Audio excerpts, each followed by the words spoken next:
1 month in, and what can I say? I'm not Daddy Magic, but I am the Simple Man. Here's a Simple Man 30-second madness. We've had AEW, we've had WWE, we had NWA, had Stardom, we had freaking Marigold, we had NJPW, we had so many championships, new champions crowned across the board. No doubt about it. Been a crazy kickoff to the new year 2025. What do I say all these things on the week the Royal Rumble comes forward this Saturday? Because I'm crazy. But also because they really do define all things wrestling. And no, I'm not going to start doing that every time. But Matt Menard might be my favorite hype man for merchandise. And I don't even buy merchandise because I'm a frugal, simple man with his budget. But I digress. Hello, everybody. Welcome back once again to our interview impromptu. This is a new thing I'm going to start doing where I think we're going to go impromptu at the month's end. Look back on the month and look at what's ahead. But you know what this is. I am, of course, the Seminole Foster. He is the Kaji King. Anthony King A-Train. We are ATW, a failure defined by a love and an unrelenting passion for, what's the word I'm looking for? Oh, yeah. Professional wrestling, damn it! And if my mic cuts out, I apologize. Yeah. But that being said, we are, of course, recording this on Wednesday, January the 29th, just a few days away from the Royal Rumble, with announcements, of course, Triple H going into the Hall of Fame, with WWE being bigger than ever before, with the Netflix era officially starting, the AEW era starting on match where everything seems to be going streaming-wise now, including streaming costs. And, of course, we are heading closer to Grand Slam, Revolution. We learned today that they're going to go to Paris in WWE in August. As, of course, the next WWE PLE after this weekend will be the Miss Chamber in Canada in March. And, of course, TNA has booked nothing for February except maybe a live show for Full Sail University. That might have big implications itself, but we'll wait and see what happens. It's NXT versus Vengeance Day. But that's what's ahead. Here's the now, and I'm done speaking for the moment. King, good to see you, man. It's been a wild kickoff to 2025. And, of course, the last time we went impromptu, I believe, was literally shortly after the Wrestle Kingdom Wrestle Dynasty weekend. Now, at the end of the month, we're at the Royal Rumble, where this might be the most exciting Royal Rumble since 2008, in my opinion. How you been, man? How you feeling? Always good to see you, bro. Always feeling great. I mean, the Royal Rumble, I'm actually looking forward to it. Basically, two matches that I've already, that we've already talked about before we hit live on this thing. Right? But this, as far as the men's Royal Rumble field, is the most excited I've ever been in a long time as far as the field for the men. But overall, January has been a wild month of wrestling. No doubt about it. Yeah, no kidding. It's Matt Menard. It's just hilarious. But yeah, and of course, shout out to the entire W fam, included but not limited to Party Man, JD, Ultra, Burr of all things news, Eric Brown, our own indie darling, / soon to be wrestling personality, manager, and quality worker, if not already, our own content creator, Shiana Chanel. Wishing you all the best. We're so proud of you. We're always with you. Our queen across the pond, Megan Chiba, who continues to prove that Jade is before the goal. Please follow Mary Jade on the social medias as she continues to grow forward in her career. Our enforcer, Lex, Preacher Man. I said Preacher Man, Casey Flynn, and I do declare Dakota Kai will become a champion in her own right. But first, she has to take care of herself. Most importantly, as I always encourage the family to do, Dakota Kai get well soon. Shout out to Jada McDonough as well. We'll talk more about that here shortly, too. And, of course, the entire family, including the newest members I, of course, came across last year with fellow content creators, I believe, in Jose, Josh, Draco. Again, if I apologize if I screw up anybody's names, forget anybody's names, I can't remember everybody, of course. But we are ACW. We're in a family defined by the love of professional wrestling and caring for one another. When I say protect your mentality, enjoy life, treasure your family, just drive wrestling since 2020, and it continues here in 2025, still as strong as ever, if not stronger. And yeah, King, so I figure without further ado, now they got the basic shills and the disclaimer out of the way, because this, of course, is unscripted, it's unorganized, it is never planned, it is out of nowhere, why it's called impromptu for a reason. And it's always a two-man show more often than not, which I kind of enjoy. Let's get right into it. So I figure we'll just start slowly talking about, first off, what's recently come forward. And I think for the first time in AEW history, we will not use AEW as the main event. We will use the WWE for, again, this might be the most exciting bit about the Royal Rumble since 2008. And many other people share similar opinions for a number of reasons, including because of one particular man that we're going to acknowledge, talk about, and thank, as well as the semi-main. And damn it, is it long overdue for him? God bless him. But that being said, let's go ahead and kick things off subtly with a couple of things here. First off, we know we have the first ever WWE Women's Intercontinental Champion crown. It was Dakota Kai versus Lyra Valkyria in the finals. And it was Lyra Valkyria that won. Mutually great bout, of course, with two well-deserving, internationally traveled, challenged women. Of course, captain of Team King, and of course, the Valkyrie herself, the bird of prey that soars so high, former, of course, NXT champion. It is one of those things, though, that I think Lyra was the right decision, and considering last year she was in the finals of King and Queen of the Ring and fell short, quite literally, Jesus, yeah. It's just one of those things I think that Lyra earned that, just like Chelsea Green, of course, earned the United States title. How fitting the United States title was kind of crowned on Saturday night's main event, a retro show that's all about the red, white, and blue. Why they decided to do, I'll be honest, I think I look at the Intercontinental Championship for the men, the Workhorse title, I think it's been more defined in its longevity and history on Monday Night Raw, actually, when I think about the long-term champions, the greatest champions that held it. So, yeah, I think it was mutually respectful that Lyra became the first Intercontinental champion. I'm curious to see how this does rearrange the women's division. Maybe I'll actually care about it again on the main roster, just saying. Because, again, NXT is superior across WWE entirely for the women, period. And that is not to be disputed. But what's your thoughts on Lyra Valkyria becoming the first WWE Women's Intercontinental Champion? Oh my goodness. I was honestly kind of shocked here because, of course, I was pulling for Dakota Kai because Dakota Kai has been in championship opportunities and has failed in almost every single one of them as far as singles wise. But like Lyra Valkyria, I mean, of course, we've known her from her NXT UK days. And I always knew that she had the potential to be at least a champion in WWE, especially in NXT. And of course, she was the NXT Women's Champion for quite a while, and then got called up to the main roster, and has shown nothing but great matches in her main roster, stint. So I'm honestly kind of shocked that they gave it to Lyra Valkyria, but I wish nothing but success for Lyra Valkyria and Dakota Kai. Get well soon, sweetheart. Seriously, get well soon. I hate the fact that you just can't catch a break. Right? Dadgum, man. Your heart's got to go out to her. Seriously. And again, a lot's happened since January 9th, but that's one of the biggest things I definitely want to talk about because I'm an advocate for women's wrestling, and I want to see the women flourish. But your main title picture needs to be effing more than a 2 to 3 woman show for the love of pink. And thankfully, of course, that did conclude. Of course, the last time we did this, ironically enough, King, was, believe it or not, January 9th. And of course, January 9th was the opening week of the year with the Raw Netflix premiere, which of course crowned a new women's world heavyweight champion back in Rhea Ripley. To nobody's surprise.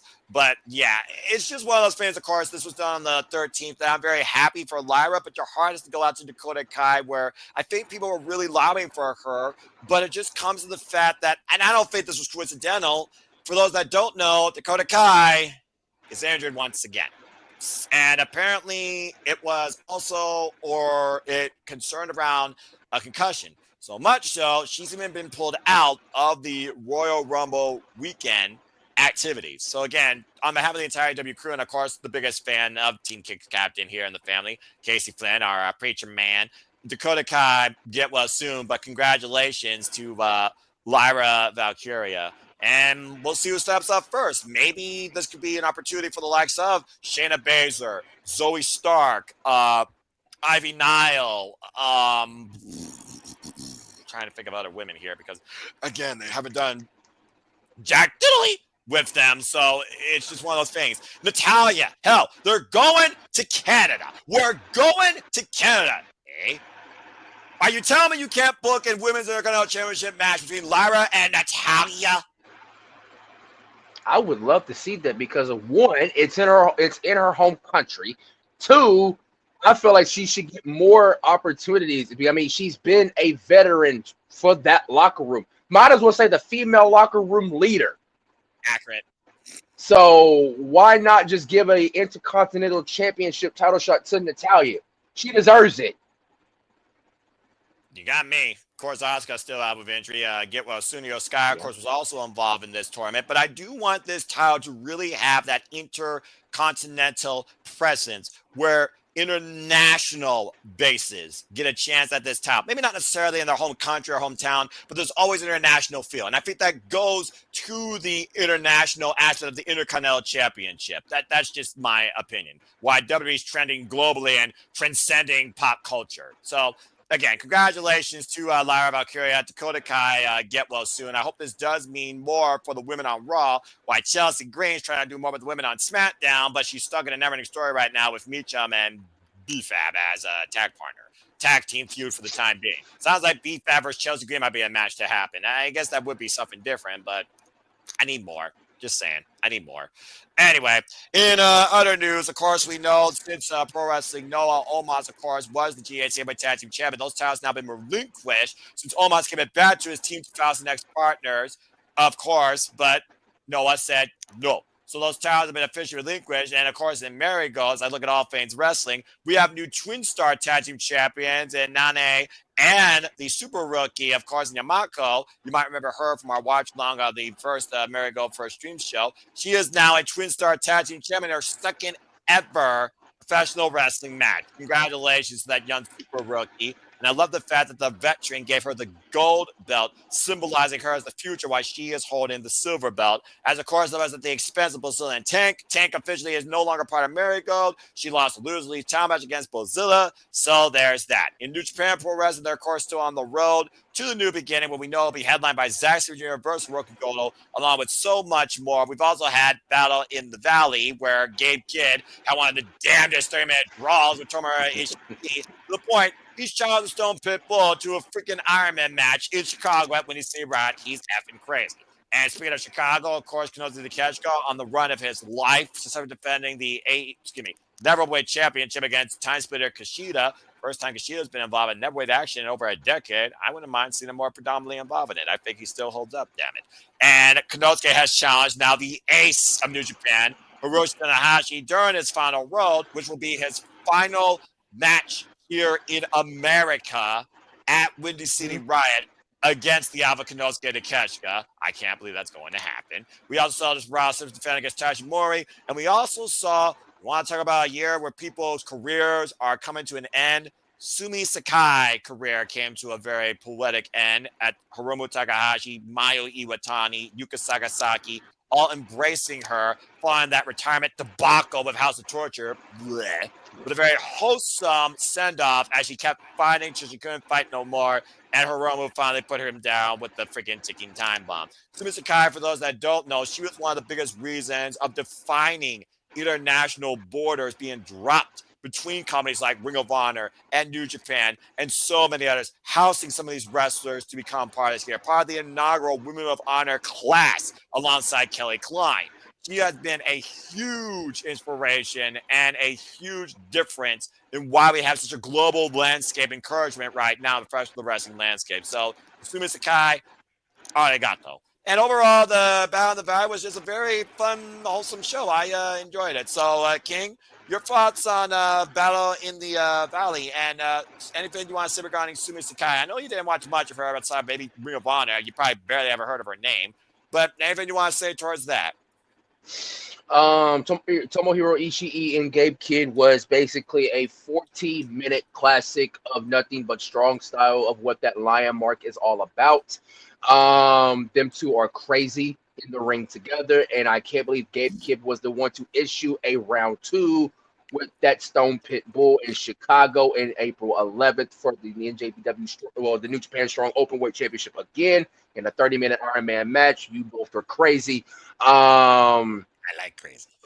Yeah, I do too, to an extent. Who am I, kid? I love it too. Sumi Sakai, that retirement match was fun. I love that match. I wish we could get more fun matches like that. And also to Sumi Sakai, thank you. Thank you so much for your contributions to the sport, especially what Noah said about the international border, everything else, making it global. Thank you so much for your contribution to this industry. Battle in the Valley was a very good show. I loved it. Loved it.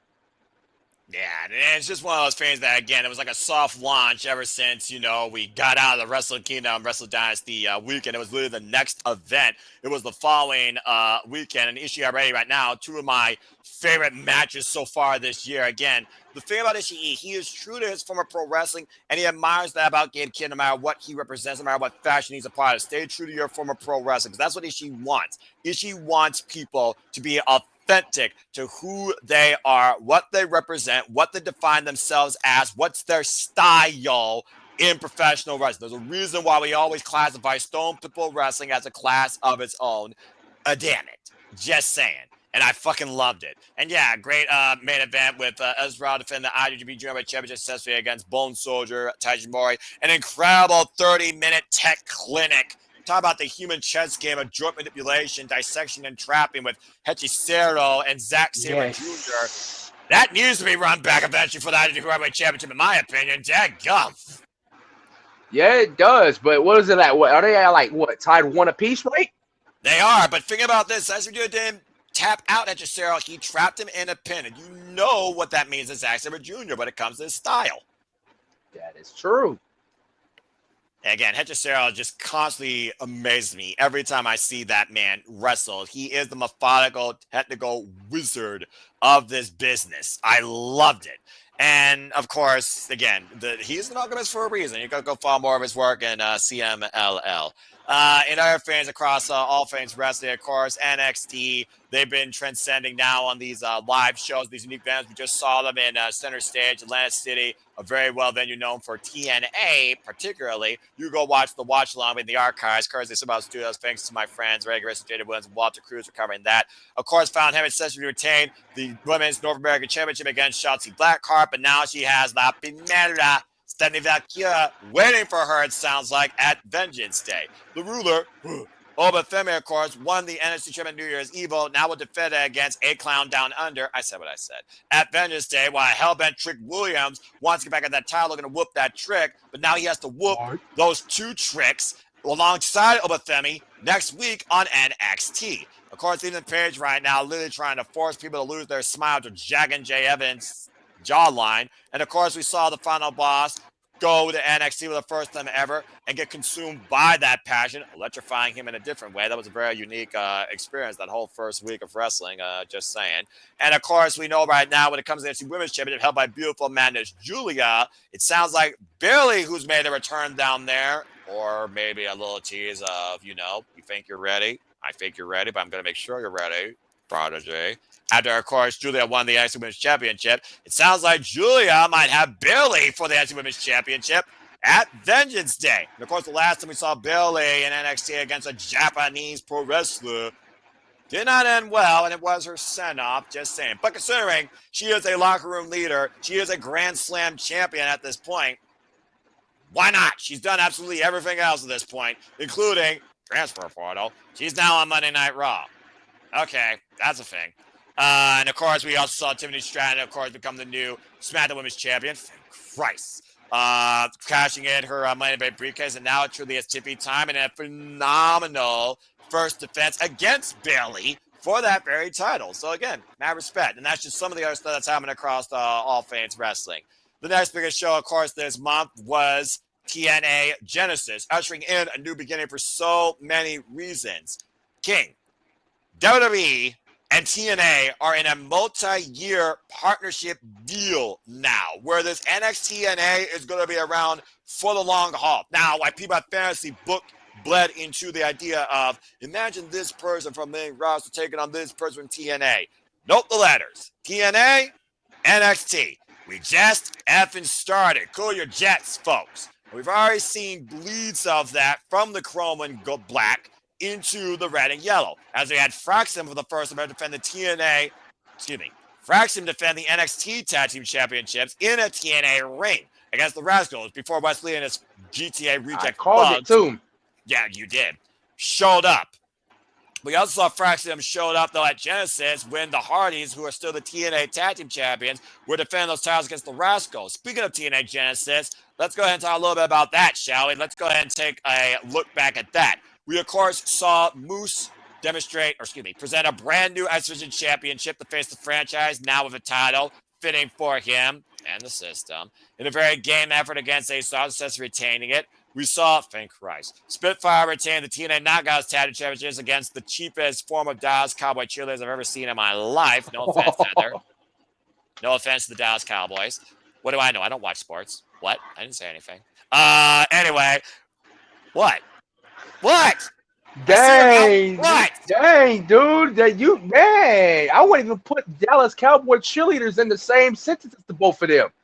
Well, unfortunately, when you're in Texas and you're wearing the blue and white, you're trying to pass off as something you are not even 10% worth. It is what it is. And that's, again, I'm just going to be straight up real. That attire by Aliens was an insult to arguably one of the greatest cheerleading squads in the country if you watched WrestleMania 38, which you were at. And I'm sorry. Anyway, that being said, now that I got that out of the way, there's my roast of the night. Probably not the last one. We also saw Mike Santana force Josh Alexander to say, I quit. And for those that don't know, Jay Chung is officially done in TNA. Thank you so much, Jay Chung, for everything in and out of your ring announcing duties. As, of course, Mackenzie Mitchell returned back home to TNA and is now the new TNA ring announcer. A great showing, by the way, in her return home. We also, of course, saw Mike Santana, like I said, forced Josh Alexander to say, I quit after Matt balling his ribs. And probably looking to take his eye out or cut his head open across the ring steps with a curb stomp front first. That was the damnedest thing I saw in my life. But it goes to show how far I was willing to go to become the standard, where Josh did the standard. I quit in this match, and I quit TNA. What? Yeah, let that sink in for a moment. The guy that's been part of TNA been the standard since 2017. We also, of course, saw, just call it what it is, Jordan Grace and Tessa Blanchard right now might be the women's match of the year so far with how hard those two fucking threw down against each other, despite that TNA audience telling everybody exactly how they feel about Tessa Blanchard. Again, jury is still out. Whether you hold the past is your own prerogative, your own choice. I look at the present, and all I saw was two of the baddest bitches in the game giving me a match to remember. Damn it. And Tessa won in the end. And that was Jordan Grace's send-up. You follow, of course, No DQ that, of course, shared a clip of Jordan Grace's embrace backstage with the TNA locker room with a cake to the face. As it is now official, she has signed with WWE. Congratulations to the Juggernaut. I wish her nothing but the best in the next legacy of her wrestling career. I just wish that, I mean, why do I say that? Because I feel like she's main roster ready, but she'll be reported to NXT.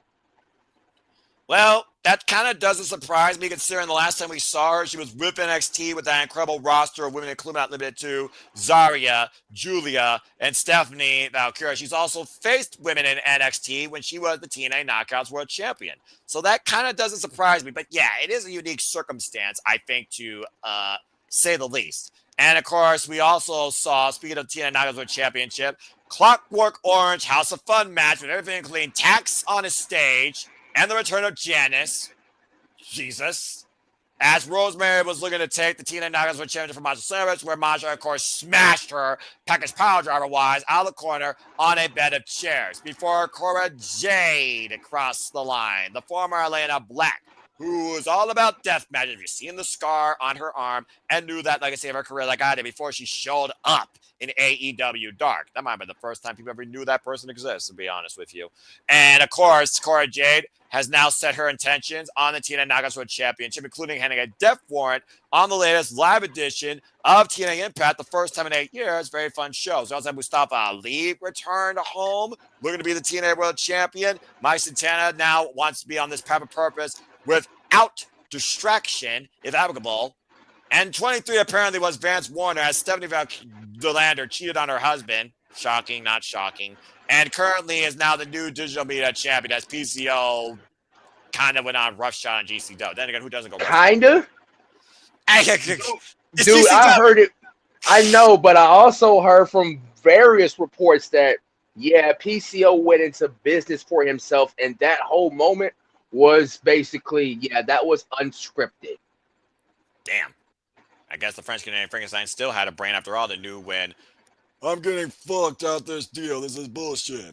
Anyway, And last but not least, we are now, of course, in the new beginning of this multi-year deal, TNA NXT era, with a brand new TNA World Champion. And it's not Frankie Kazarian because John Layfield showed up once again in Texas. It is finally, you can no longer deny it, bro. He is 250 pounds of pure motivation. The answer to all life's questions. Why did that show up? He is, of course, the man we all know simply by one name, and his name is Joe Hendry. His name and he appears.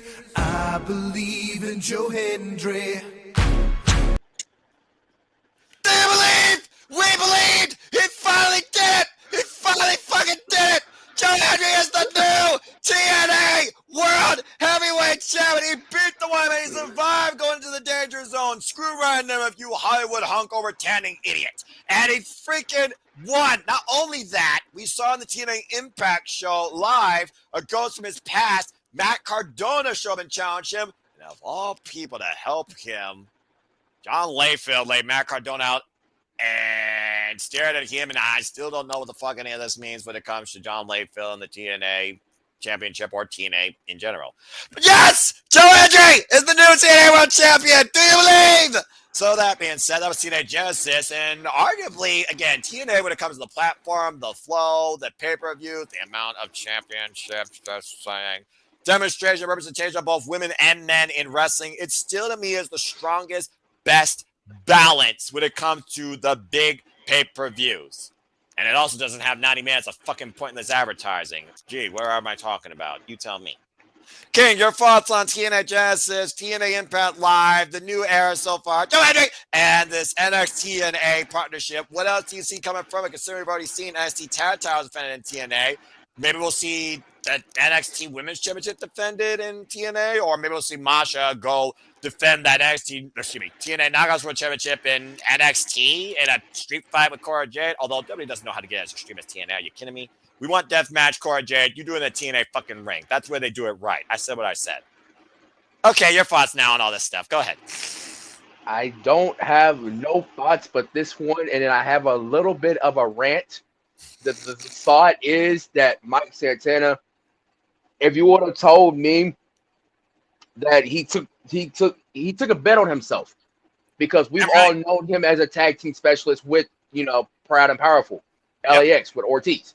Yep. He took a big bet on himself after his AEW contract got expired.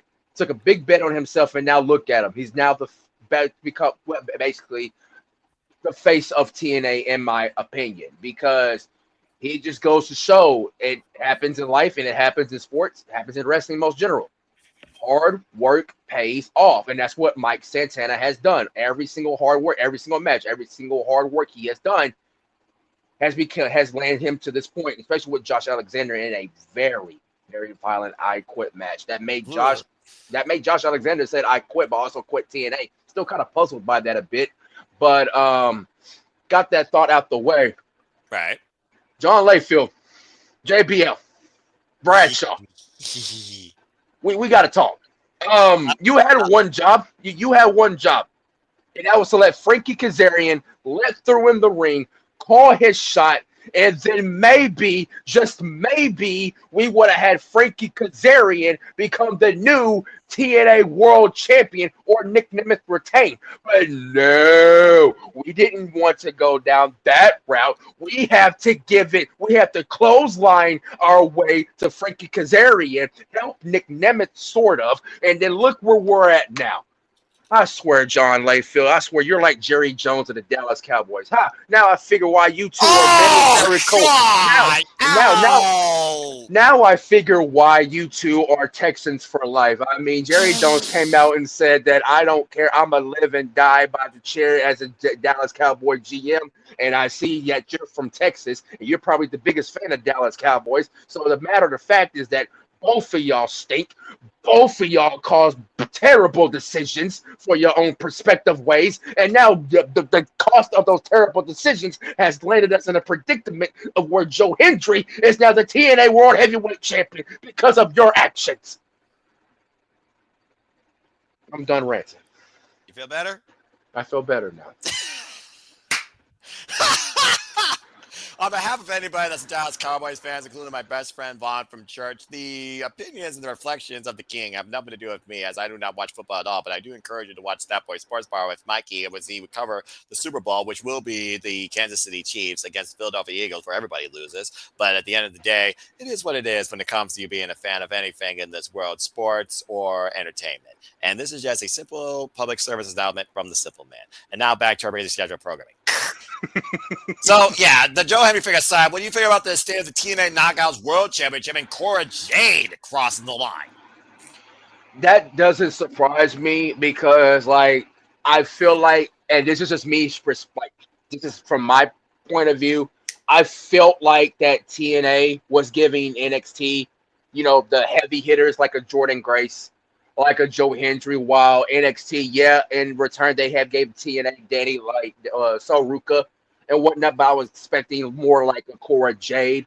I was expecting more of a, like, Roxanne Perez. That's what I was expecting out of the partnership, was basically them trading, even balanced names out and not having TNA sending their biggest hitters, while NXT starting out was basically, to the TNA audience, was probably like, who is this person or who is that person? I mean, of course, they knew who Tatum Paxley was. They knew who Soruka was and everything. But starting out, there was like, who is this person? Who is this person? So I can understand that forth. But as far as this partnership goes, I have worries because WWE, I mean, this is the Triple H Paul Levesque era. I get that 100%. And I respect for what he is doing with this this current WWE landscape.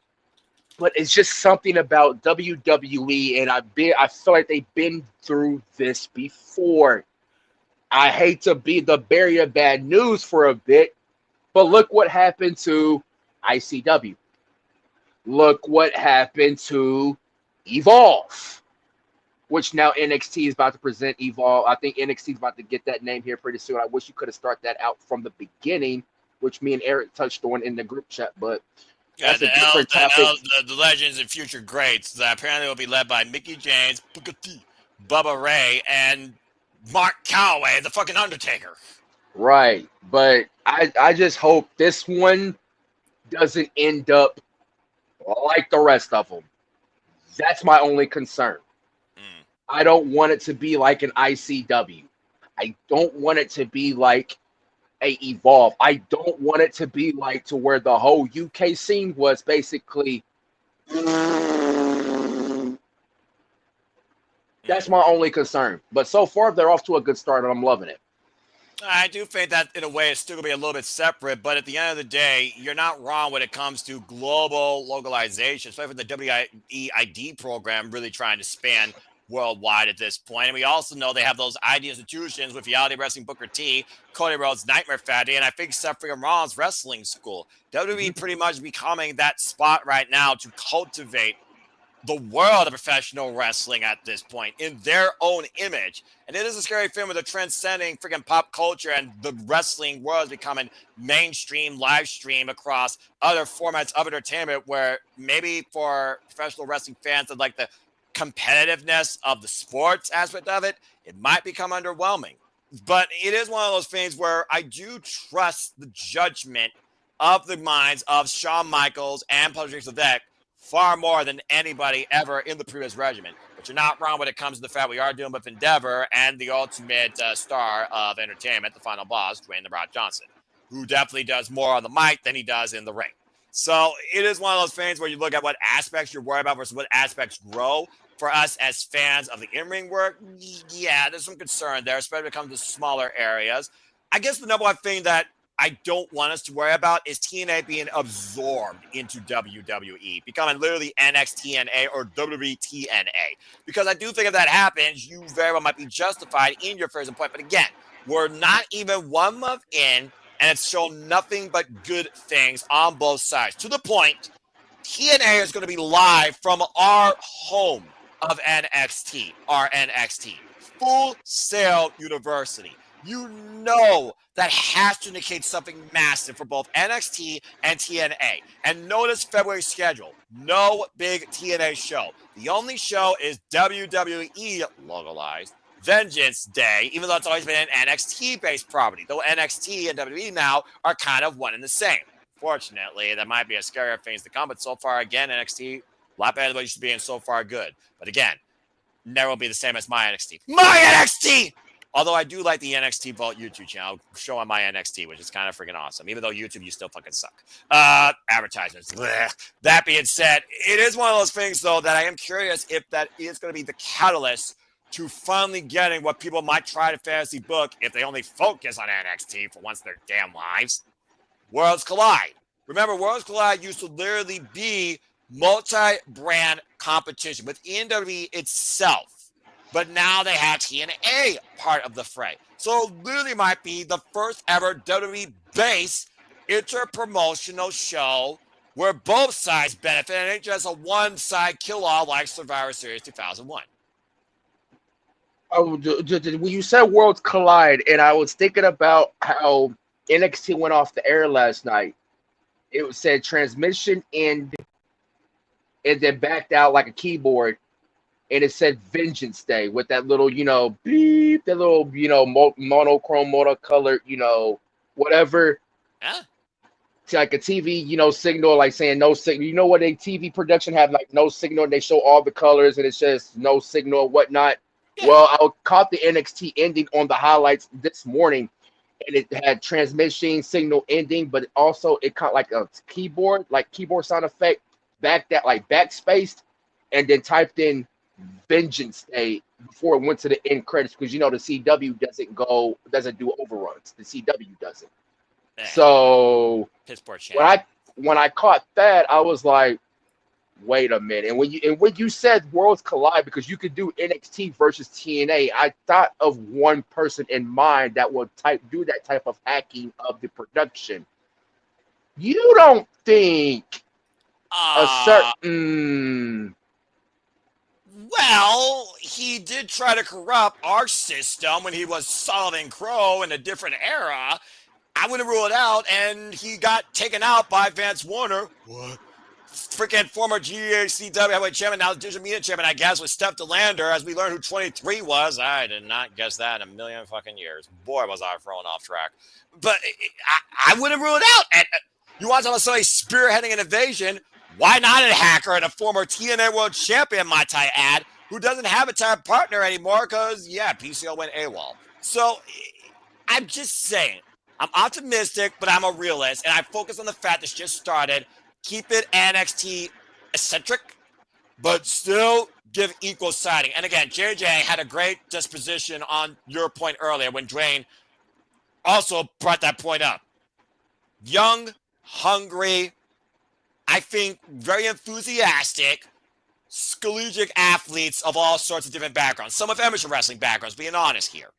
They don't know what it's like to compete in a wrestling ring with experienced wrestlers. And a lot of NXT is a lot of that inexperience and inexperience. So they get the repetition, the work, in-ring work we define in TNA, where they're better in tune with that across the entire damn effing roster. Why TNA gets more of the exposure on the bigger, recognized stage from an audience that may not even know wrestling, but knows the letters WWE. And this person came from this. I got to tune into this. How do I tune into this? I go to the service because Access TV is oblivious. Not as oblivious as CW, but still. And it's also one of those things right now where if there's anything that should happen, there should be a boost in financial support for TNA and boosting its production quality. I think the live show was a great first outlook of how that could really work to their benefit, because that TNA live show already felt more special to me than any pre-recorded show I've seen in the past. So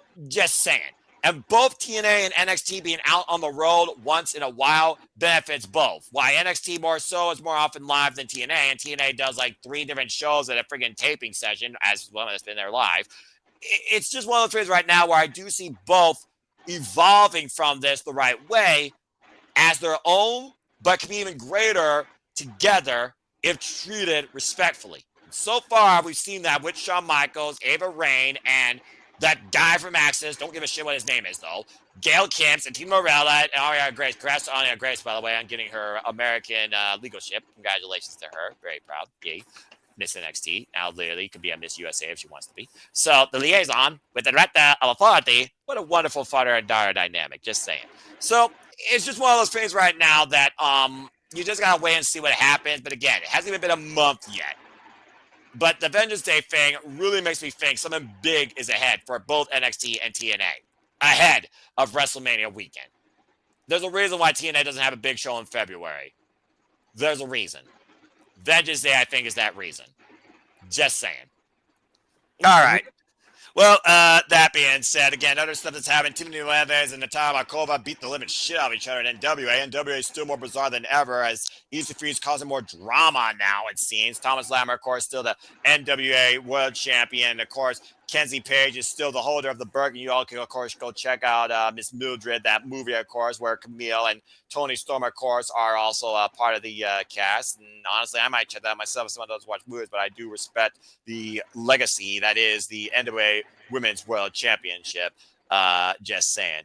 In other news, of course, going back to other things, we talked about NXT, we talked about WWE to a degree, we talked about TNA to a degree. Let's go ahead and talk a little bit about AEW, what's been happening as of late. We, of course, are just coming off of Dynamite, decent defense of the TBS Championship in the main event. Of course, more importantly, though, AEW had their homecoming back home in Daily's Place where it all started. And again, it was quite a tremendous show. Although I will say this new era, the best thing about it so far, all these smaller venues that work with this ecosystem of fans that AEW thrives on. And every different setting so far has been tremendous to see as of late. None of it seems monotone and also doesn't seem empty. And I actually can hear it more clearly without vacuum noise. But that being said, we've been to Nashville, been to Cincinnati, we've had Maximum Carnage. Of course, that was their first unique stint. I'm pissed off I wasn't there, but it is what it is. Kenny Omega, of course, returning fine in ring action. We got Kenny Omega and Will Ospreay now as a tag team against the Don Callis family, but still heavily outnumbered. Kenosis did catch on the run of his life. Great match with Katsuyori Shibata. Daniel Garcia reunited with Cool Hand Ange and Matt Menard 3.0, as people once called them. Take on the Undisputed Kingdom. These band of brothers back together. Adam Cole, Kyle Roderick Strong. They all want gold in AEW. We know we got a crazy triple threat technical clinic on our hands as STP has intercepted, it feels like, the AEW ecosystem. Finally. Just saying. And again, we also, of course, saw the return of, go ahead and say it. Timeless. Damn it. Tony Storm actually confronted the glamour. Mariah May, who was unimpressed, to say the least, since that initial theatrical impression of a return by Timeless Tony Storm on Collision. And, of course, we also saw, after we've seen Will Ospreay endorsed Buddy Matthews, Brody King endorsed by Adam Copeland, after Julia Hart went one-on-one against a very game Jamie Hayter, damn good match. I look forward to the rubber. All three members of the House of Black, as we once know, have been heavily endorsed, but need to go a different way. Brought forward to light, and these dogs, when they're together, they not only bite, they bark. The Hounds of Hell have been born. As now we got Buddy Matthews, Brody King, and Julia Hart in this new identity, and it looks like that we might get Buddy Matthews versus Kazuchika Okada very soon, maybe down under in Australia at Grand Slam. And of course, we also have seen the return of Megan Bayne to the media's women's division right now on the Western Front, if we're being legitimate here. No idea what that's going to bring forward, but again, that's a whole different conversation. And of course, we also know now more about Jon Moxley when it comes to his vision, purpose, mission, promise for the wrestling business with his professionals, his Death Riders, and anyone can be along for the ride if they're willing to literally live and die for this with everything they got every time. As we got an incredible close-up with Renee Paquette on all the Death Riders aspects and why they joined Jon Moxley in this vision and support it. And I detected no lies from any of them. Before we get into our main event, the Royal Rumble, let's go ahead and briefly look back on that close-up in this Death Riders edition and maybe look at the AEW Women's Division as a segue, because looking at this Women's Division, there's a lot of potential, but it needs to be showcased. We've already seen a bunch of unique nonsense so far from Twitter twats and who knows what else, including AI-created arguments. Fucking crazy psychopaths. I'm going to leave that alone for now. And what's happening with DMD, it's up to her. Who knows? I'm not going to judge. I'm not going to assume anything. And of course, also, like I said, Diana Perazzo, she's been very vocal. Love it. She fucking ran. I hope that somebody incurs what she brings out of her this Saturday. And again, we'll see what happens there. Queen Aminata, Serena Deeb might still be fighting in Jacksonville, Florida. Just freaking sane. Penelope Ford, Thunder Rosa, Mega Bang, Chris Statlander, Willow Nightingale, Julia Hart. The depth of this division. And Sky Blue get well soon. Ty Mello, who came back one match in Stardom. Athena, still Ring of Honor Women's World Champion. Incredible defense, by the way, against Thekla and Corrigan Hall at Stardom, by the way. We need more interpromotional stuff like that. Need more Stardom in the Ring of Honor Women's division. Thekla coming over the States. Don't know how I feel about hate. That's a whole different conversation when it comes to that faction. But still an incredible match. And I also want to give a shout out to Stardom real quick as they have this first unique new unit defined tournament where the winning unit will get 2 championship matches of their choice. And again, you all can watch Stardom for more on that and what the scores stand when it comes to the 6 factions that are God's Eye, Cosmic Angels, Neo Genesis, Stars, Hate, and Empress Nexus Venus. Okay, King. Well, that being said, now with that rundown, let's go ahead and talk about AEW. Your thoughts on this Death Riders agenda now to that close-up, and your thoughts around the aspect and the outlook right now of the AEW Women's Division. I'm glad it was brought to the light. I could understand everybody's, reasoning of why, why did it needed to air now? It should have aired months ago after the whole Bryan Danielson thing at Wrestle Dream. I understand everybody's opinion on that. But when it comes to storylines, you got to let it play out. I mean, I'll admit it. I'll even admit it.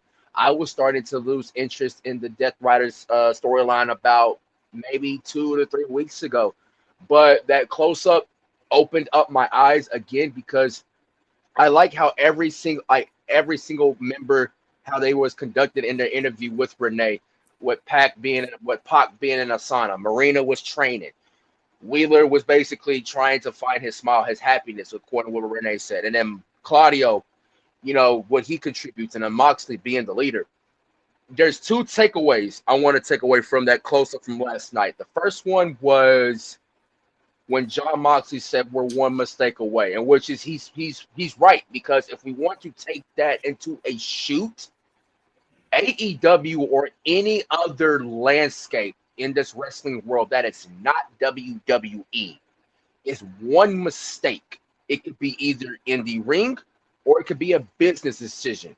But we're going to take it in here as AEW's, vision here and Mox's vision.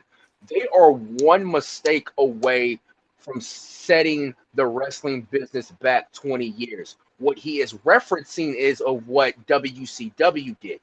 He is referencing of what TNA did before they got their foot back up off the ground and got their 3 letters back. We don't need another monopolization. And also, he also said, y'all don't know what type of board we got. Y'all don't know what type of game we are playing. So it kind of leads me to wonder, what type of game are they playing? Because we see the vision. The vision is clear. And I go back to what Moxley said about a year and a half ago. Keep up. And that's exactly what he's saying here. Keep up. If you want to step up to Moxley, you got to keep up. Look what happened to Private Party. Private Party were the first victims of that little ambush when the Death Riders were first assembled. And look what happened. They stepped up, they manned up, and they became AEW World Tag Team Champions. It's all about stepping out of your comfort zone when it comes to the Death Riders. You got to step up. They hate the way that how AEW is being right now. What Moxley is trying to say here is that he wants to go back to the days where AEW used to be, talked about like that 2019, 2020, 2021, especially during the pandemic, because who will always step up, carry the company on its back? It will always lead the charge and wave that AEW flag. It's not Swerve. I hate to say it. It's not Omega. I hate to say this even again. It's not Ospreay. It ain't Jeff Jarrett. It's your 4-time AEW World Champion Jon Moxley, because he's always been the one to step up and carry on the mantle. It don't matter what it is, he will always be that guy to step up to the charge, and that's exactly what he's trying to do here. Implement, step up. If you want this AEW World Championship, you got to step up. But of course, you're going to have to go through 1,000 Jon Moxleys, according to what he said, because he's building an army. Which, I mean, now that I think about it, why do I have a feeling that a certain scapegoat in the near future might enter into the picture? Because remember what Moxley said last year before the Death Riders even assembled, and it was just him and Marina Shafir.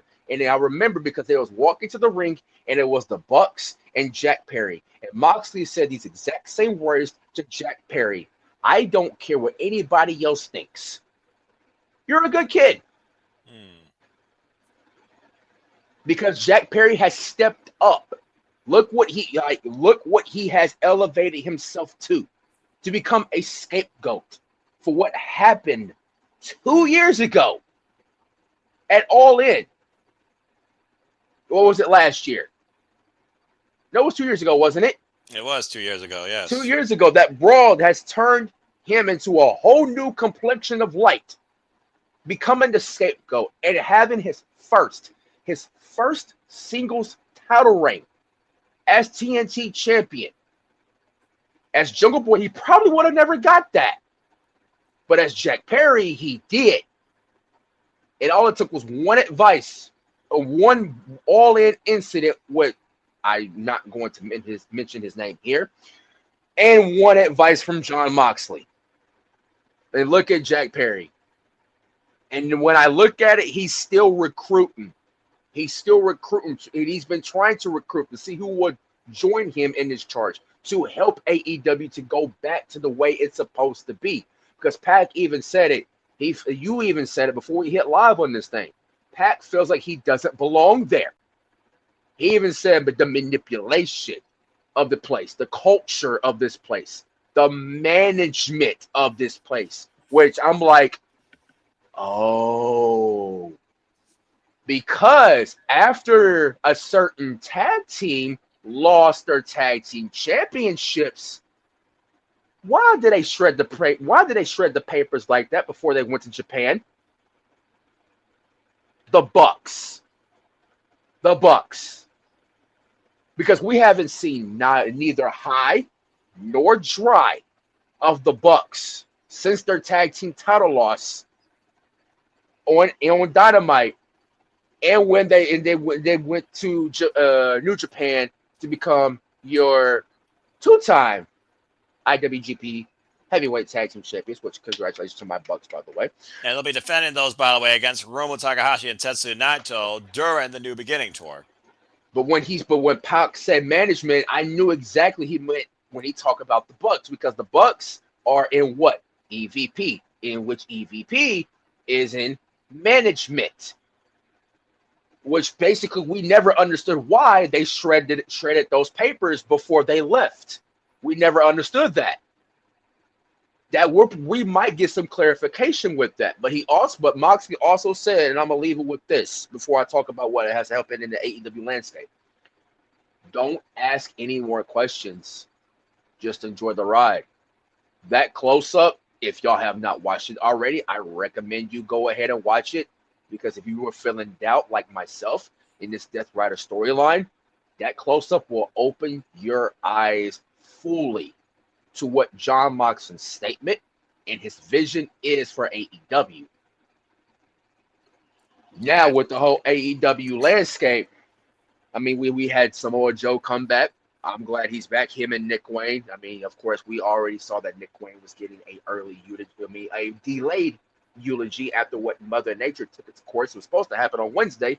We got it on Saturday. Glad to see Joe back nonetheless.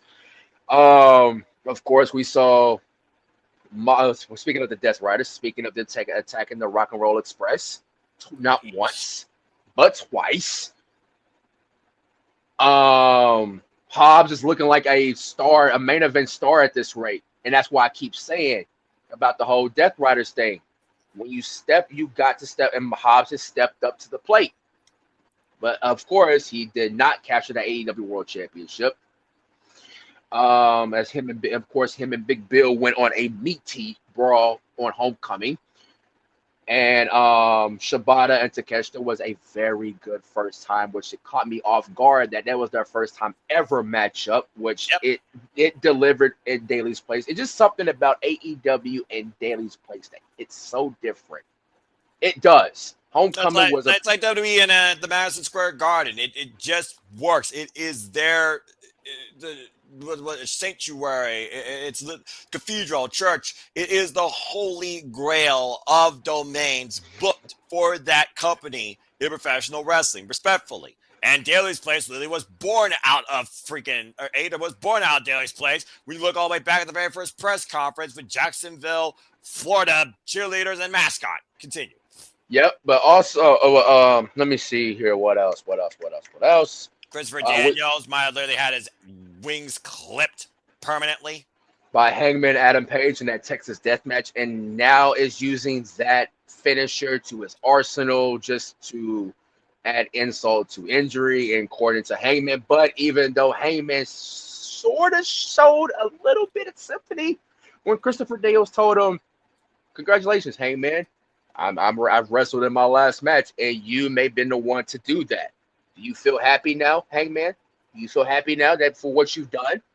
And it kind of, in Heyman's eyes, kind of changed just for a bit. It made it seem like Heyman was showing a little bit sympathy for Christopher Daniels. Yeah. It did for a little bit. But allegedly. My timeless one has returned back to his AEW landscape. Of course he starts with that for the women's division. Of course he starts with that. Because of the, and I will tell you why, because of the fact that we knew it. It was just a matter of when. Because of the fact that if y'all did not catch the side-by-side comparison of the portrait of a star and the portrait of a rock star, you should have already known from the fact that Tony was playing rookie to trying to get in Mariah May's head, and it worked. Because Mariah May felt rattled, and it took 2 slaps to Tony, and that woke my timeless one up. And now she lives. She lives. She's back. And of the fact she lives. Ah, yes, my timeless one lives. But you were speaking of one of my timeless ones to live.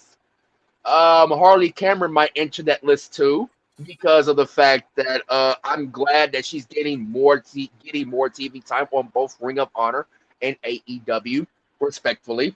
I'll give you that. Also wanting more opportunities at Championship Gold and AEW. Excuse me, Deonna Purrazzo. Excuse me. But yeah, like you said, the women's division has so much depth and so much potential, and I feel like I feel like their matches need to be a little bit longer, like a Monet and Stat match length worthy of it, because if you look on average, and I seen the average like times for women, I seen it on Blue Sky before I ever seen it over that toxicity of an app that it is X, Twitter X, whatever you call it. But at the average time we're looking at for the women as far as matches go, about 8 to 10 minutes tops. I want to see it more than that. I want to see 15. I want to see 20. I want to see these matches. I want to see the women get more time, like a Mercedes Monet, a Chris Statlander type of match, or a Willow Nightingale type of match. I want to see. I wanted to see how long they can go in the ring than just 8 to 10 minutes. Like, you got a whole roster that's hungry, who's vocal, that wants to step up and lead the charge of the women's division. You got a whole crop of talent. whole crop of talent. I think the likes of Queen Aminata, Sky Blue, Jamie Hayter, Julia Hart, the returning Megan Bain, which I expected to be a powerhouse right off the bat. Give me Megan Bain and Camille. Give me Megan Bain and Camille 1-on-1. Matter of fact, I'll W that. Give me a 4-way, Tony. As a matter of fact, give me Jamie Hayter. Give me Jamie Hayter. Give me Camille. Give me Megan Bain, and give me Chris Statlander in a fatal 4-way. There, I said it.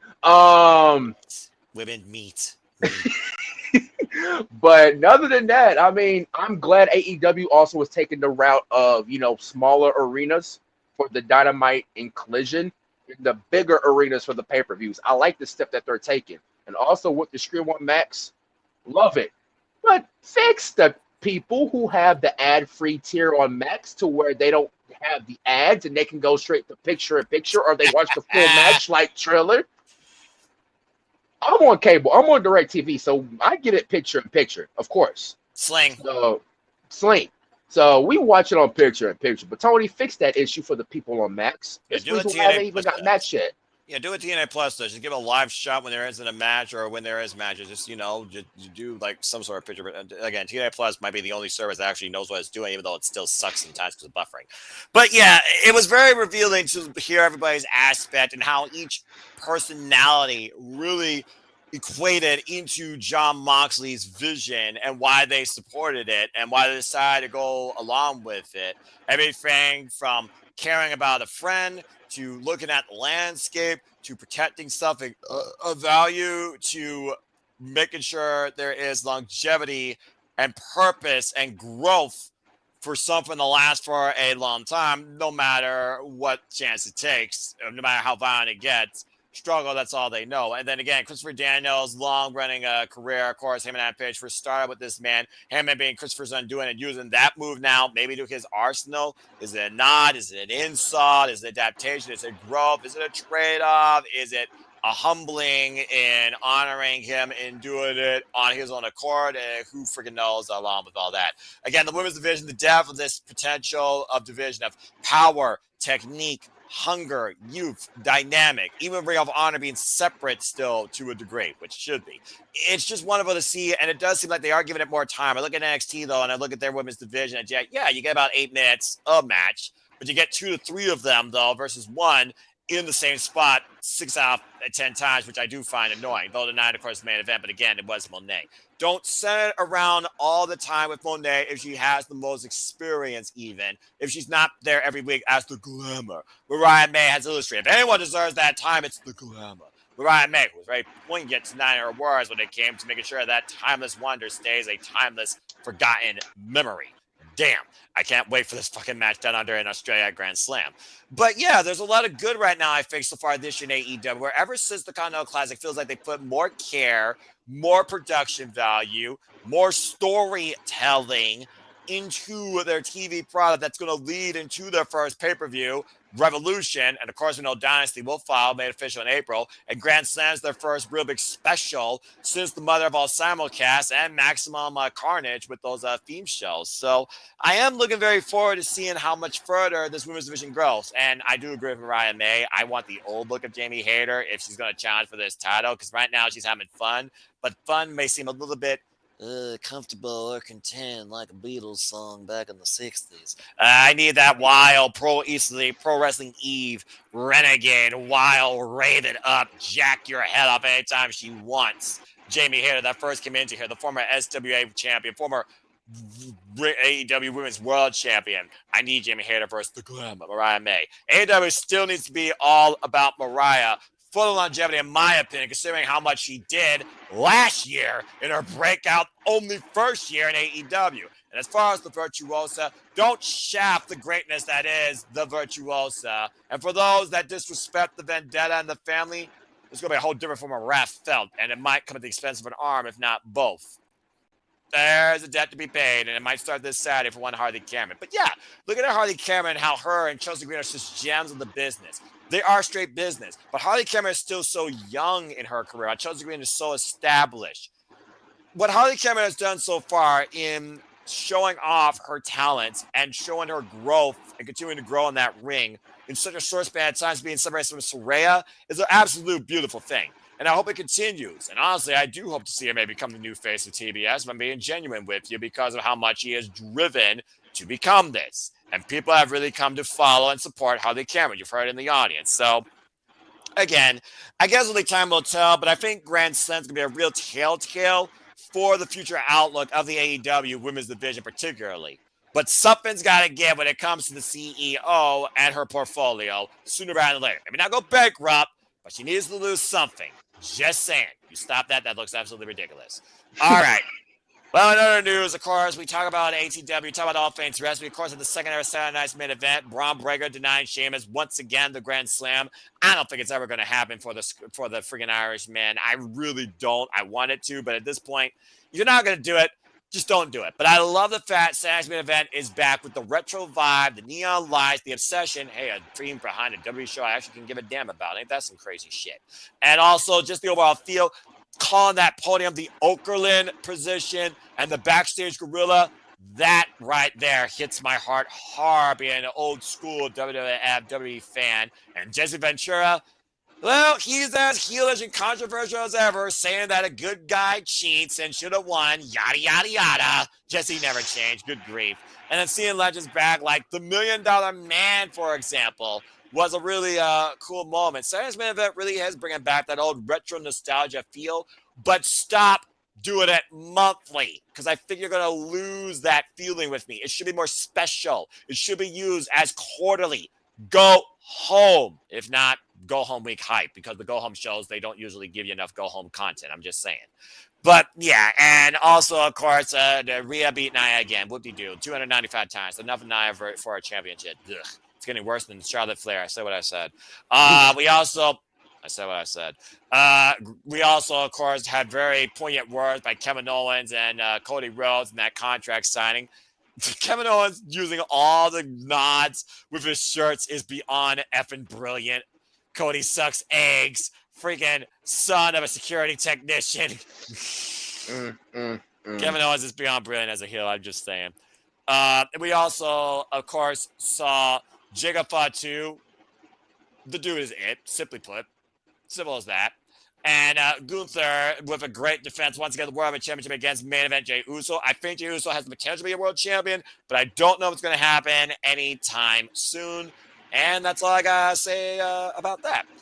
Before we get into our main event here, I also want to give a quick nod to the announcement made most recently, not about WWE going to Paris for a clash in Paris. Congratulations to them. I hope Paris enjoys that. I will say this. When they did Backlash in Paris, that audience made Backlash feel as big as a WrestleMania, if not a big four with their passion. If Paris brings the same thing to Clash of the Castle, it might be arguably the most passionate WWE show this year. Just saying. But the other announcement, congratulations, again, not even 1 year since this new era has been established. Not even 1 month since this new Netflix era has begun. Triple H Levesque is officially going into the WWE Hall of Fame as a standalone. The man that has redefined a truly more pure, positive, comfortable, less stressful, ever more possibly than you could think of profitable landscape in that company's history, top to bottom across all 3 brands, with incredible figureheads and a support system that loves and knows the business. I can't say enough good things when it comes to this man. Absolutely deserves this more than ever before with the work he's done this last year alone. Thank you and congratulations to Paul Triple H Levesque. Before we get into our main event, King, do you have anything to say regarding Saturday's main event? Jacob Fatu fucking killing Braun Strowman and Paul Triple H Levesque finally going to the Hall of Fame by himself. I agree on the Saturday night's main event, thing showing almost every monthly because that will take its toll on the audience, your WWE audience who looks forward to these, used to look forward to these back in the day and whatnot. But if you're doing it every monthly, don't do that because that's one way to lose interest in a show like that, especially a special show like a Saturday night's main event. Do it like quarterly. Do it like a go home week or whatever. Don't do it monthly because that's going to lose interest. And plus, you've already got 2 shows like trying to go head to head. Those 2 shows going head to head with AEW pay-per-views. I thought we learned our lesson by now, but that's neither here nor there. But Jacob Fatu, if I had the pen in creative in WWE, I will build a roster around that man.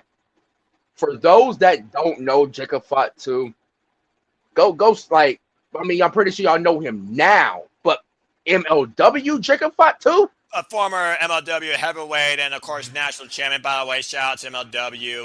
So it's going to give him a great run. Matt Riddle's now the world champion. Oh, Jesus Christ. Continue. Oh, Lord. But anyway, and Persephone apparently has been involved in MLW. Of course, we saw Persephone in that International Women's 4-Way Cup. So kudos to her. Please continue. But Jacob Fatu will be my wrestler, my star to build a roster around. The dude has got it. The dude has got charisma. The dude has got in-ring skill. And this may be a hot take. This may not be a hot take. It depends on how you take it. Jacob Fatu is a better wrestler than Roman and has better charisma than Roman Reigns. Yeah, I said it. Don't at me. Whoa, the charisma phase is going to get people going. Wrestler, I definitely agree because he actually wrestles. I respect the OTC. I acknowledge my OTC. But as far as charisma goes, Roman did have that, but until Jacob Fatu into the picture, Roman has been slided down to number 2. Jacob is number opinion, folks. 1. They're saying this is the King's opinion. This does not reflect everybody, I'm sure, that watches the show in the ATW family, considering Roman Reigns is now acknowledged him as the cover boy of WWE 2K25, which will have a very unique mode called the Island of Relevancy, and so much more, including the gender matches coming back and underground matches. So go ahead and pre-order WWE 2K25 if you wish today. Stay tuned, by the way, as I'm sure Super Reliable Studios, when we start our gaming channel, when we will level up gaming content here next month, it'll probably be part of our first podcast of an episode long talk about the Nintendo Switch 2. Please continue. But other than that, before I talk about Triple H, the Island of Relevancy, I want to kind of touch on that because it's basically NBA 2K's version of the city, and I play NBA 2K a lot, and I be in the city a lot, and when it comes to online servers, they better have that fixed because of the fact that they can never fix the servers in NBA 2K in the city. They're probably not going to try to touch the servers. Like, how many people are going to be in the lobby? How many, what kind of modes are there? I mean, they added side quests. Blah. This ain't G2. I thought this was WWE, not GTA. I said what I said. But that's my only concern is the servers as far as the island goes. I'm glad it's a new feature and everything like that. But Triple H, I will admit, I mean, the black and gold days, you were the main reason why the black and gold NXT was the only WWE I even watched. Represent Undisputed Era, shock the system. Now they're Undisputed Kingdom in AEW. I hope they kill it. I hope if they do the trios to title defense, the Undisputed Kingdom should be the first 4 runners to become AEW World Trios champions, to where they could probably bring back legitimacy to the trios division. Just my opinion. But yeah, you made this king when it comes to WWE content. Just watch Black and Gold NXT. From takeover after takeover after takeover after takeover, and after the in-ring quality of matches, in-ring quality the quality of storytelling, the backstage, everything. That was basically the only WWE I ever got a chance to watch, and that was the only WWE debate that I will even say that takeovers were better than WrestleManias and any better of the PLE's pay-per-views. I said what I said on that. It's been a long time coming. I know he said that he doesn't want to be in the Hall of Fame alone as a standoff. He's even said it, which is why I believe when the reports came out that he was about to kiddingly kill Nick Khan, which I would too, because I'm just in a kidful way, like to catch people off guard. I mean, this man deserves it. We've watched this man throughout entire wrestling live. I mean, from starting out as Terrorizing, then to John Paul Levesque, then to Hunter Hearst Helmsley, to now transform all of that into the game we see today, as far as a wrestler standpoint and as far as a booking standpoint. I will admit at first, I was a little bit skeptical of his booking at first because I'm like, okay, this ain't black and gold NXT type booking. This is going to be main roster booking. It's going to be different adjustment levels to get adjusted. The white and gold, of course, you're referring to, because no one talks about that Rainbow Bright shit. Facts indeed. At first, I was a little bit skeptical, but you're slowly bringing me back. Just fix your women's division, and then we'll talk. Into watching the full, because the full shows, I ain't gonna lie, Paul. Gonna have to do a lot more than that when it comes to watching a full Raw, which I'm gonna have to figure out a way to do that because I don't have Netflix. Netflix is overrated. Accurate. SmackDown, I don't watch the USA Network like that no more. I'm just gonna put this out there right now, real quick, to pause you real quick. You should have never made SmackDown 3 hours. You immediately lost me after that, and I used to be a SmackDown guy. I'm sort of a Black and Chrome XT guy, but even then, CW can fuck off. I will watch just the highlight package on YouTube. Please continue. But yeah, I agree with that. Before I move on to what I was going to say, I agree with that. Even though they're going back to the 2-hour format, reports have came out they are going back to the 2-hour format. They just don't know when. Mm-hmm. So until the meantime, they're still stuck with the 3-hour SmackDown. But other than that, long overdue, well respected. Congratulations, Triple H. I'm finally glad that the inner kid in me, the Attitude Era kid in me, all the way to the Ruthless Aggression kid in me is proud of you that you're getting this moment. It's been long overdue for you. Well respected as a wrestler.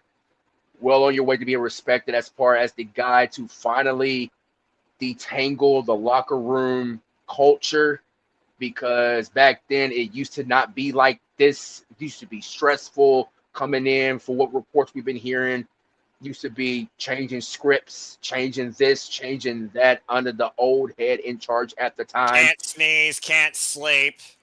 Exactly.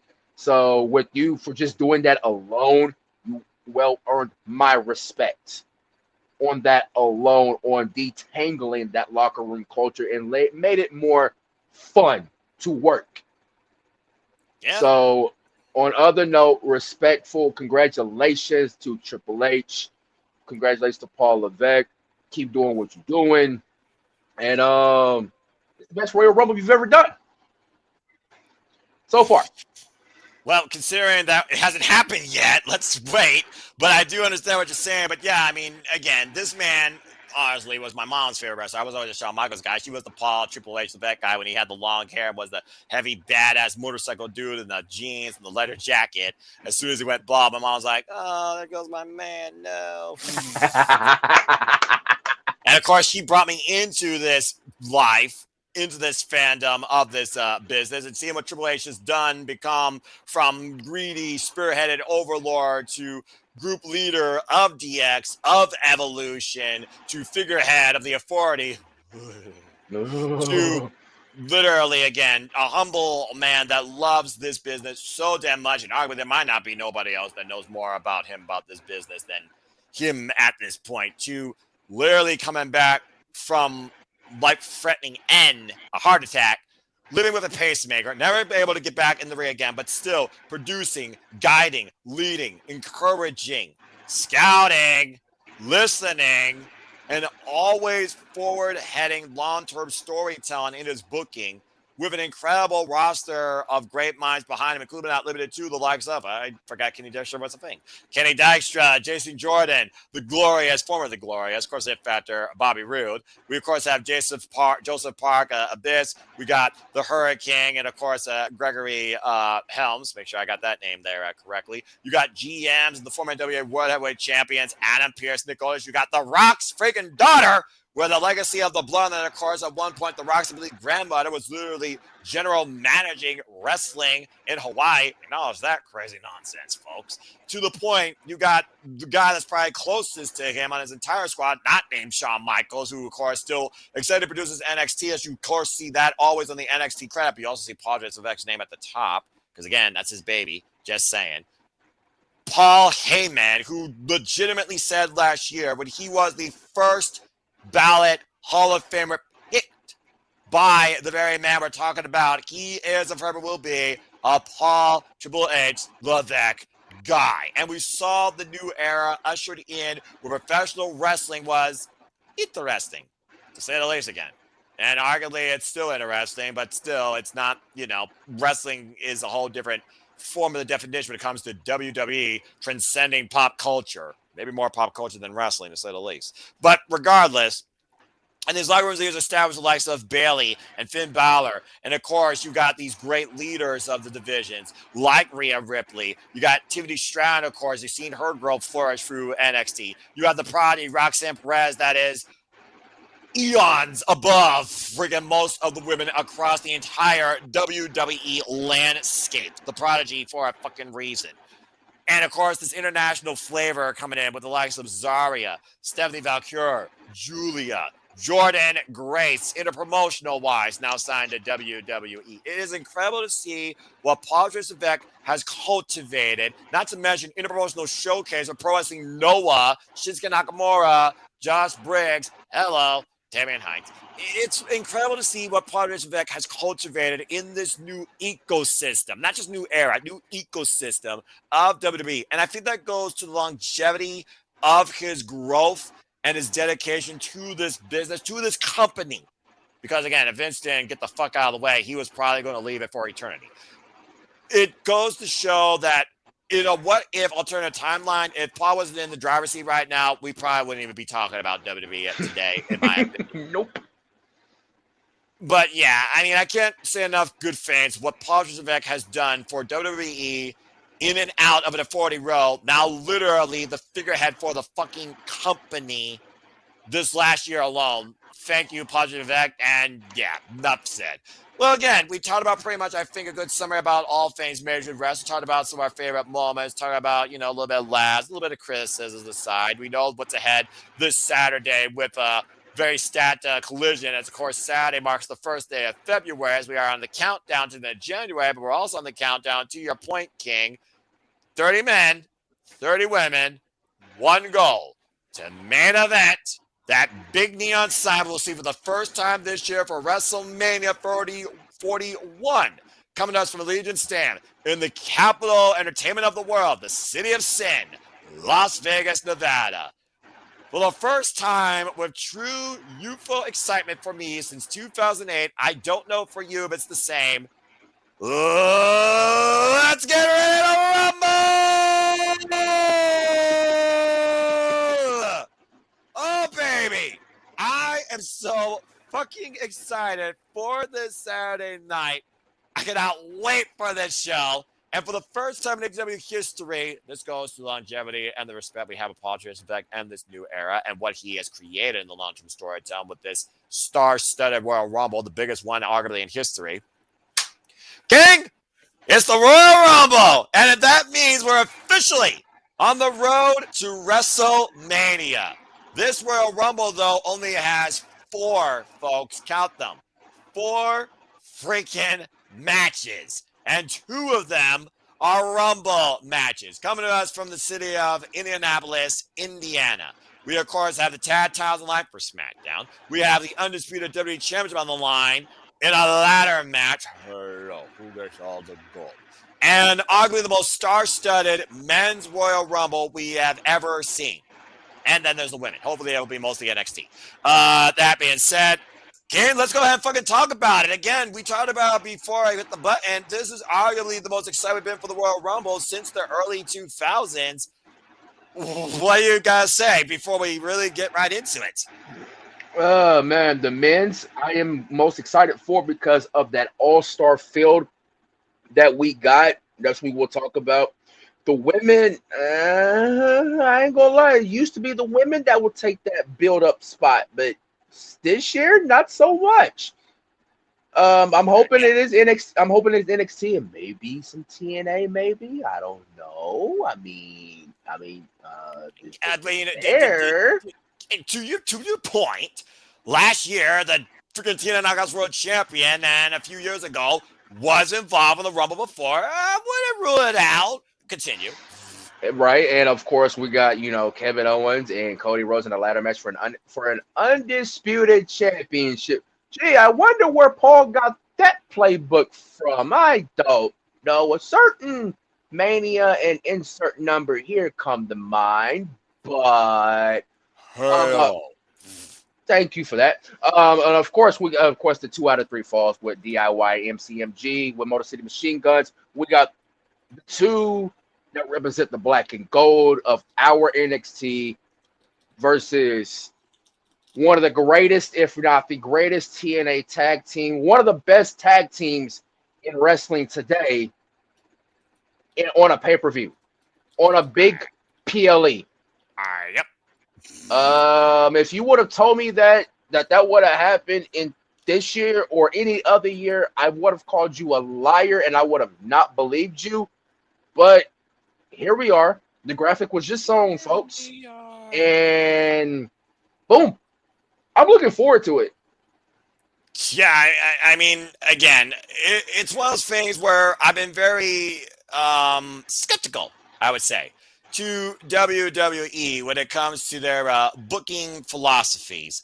But with Proposition Fact, where a lot of the stuff is about global organization, global outreach, and of course, that global impact, where now they are more global than ever because they're on Netflix, especially. You really have seen how far the WWE ecosystem has spanned out with this passion, especially with these internationally presented PLEs, although a lot of them did feel like glorified house shows and one homecoming moment, to say the least. That's just my opinion. But yeah, this Royal Rumble, though, feels absolutely fucking insane when it comes to the quality of talent we got involved with the men and all the interweaving storylines that could come out of play here regarding who challenges for the Undisputed WWE Championship and against who. And, of course, the World Heavyweight Championship. And as far as the women, Timothy Stratton going into WrestleMania for the first time as champion and going to WrestleMania for the first time, period. We'll see if she actually has a WrestleMania moment. And then there's Rhea, who's no stranger to that stage, but I'm kind of over Rhea versus, I think it's going to be obvious, repeated at this point, unless you really extremely pleasantly surprise me, suspension of disbelief. Although I will say, King, WrestleMania 39 was arguably the best WWE Women's Championship match since we used to watch those in NXT, and you knew who that was against. Woo! Woo!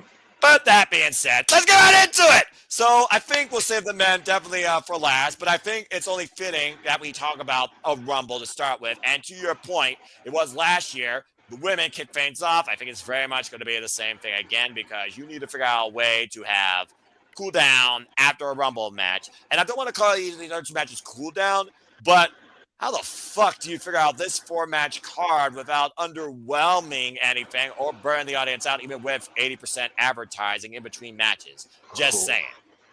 It is what it is. It's WWE broadcasting, which still fucking sucks, to say the least. I said what I said. But let's go ahead and talk about the Royal Rumble, shall we? Let's go ahead and give the women their just due because, again, there's a lot of great women, even though you probably have 4 women at this point that you think are going to win it.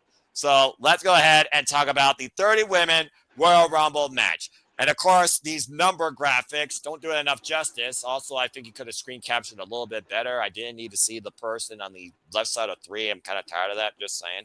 We know we got Bianca Belair. We know we got Naomi. We know that we're probably going to have Liv Morgan. We're probably going to have Raquel Rodriguez. And let's just put it out there. If you don't have Charlotte Flair as a top candidate to win this thing, you're fucking stuck in gear stupid. Of course, Charlotte Flair hasn't been seen since injury, but we've seen these vignettes lately on SmackDown.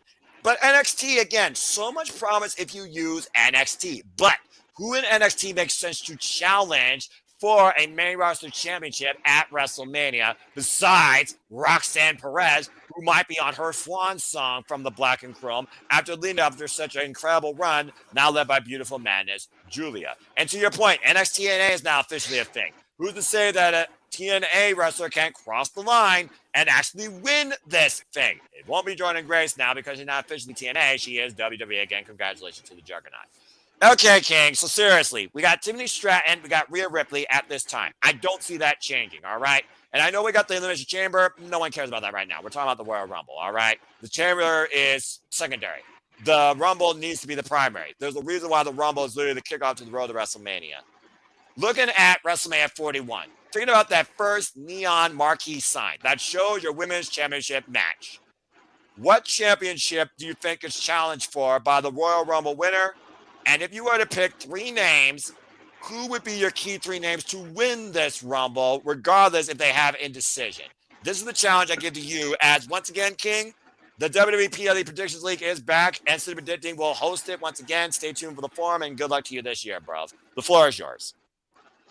The 3 names that actually, the championship I will think will get challenged out of the gate.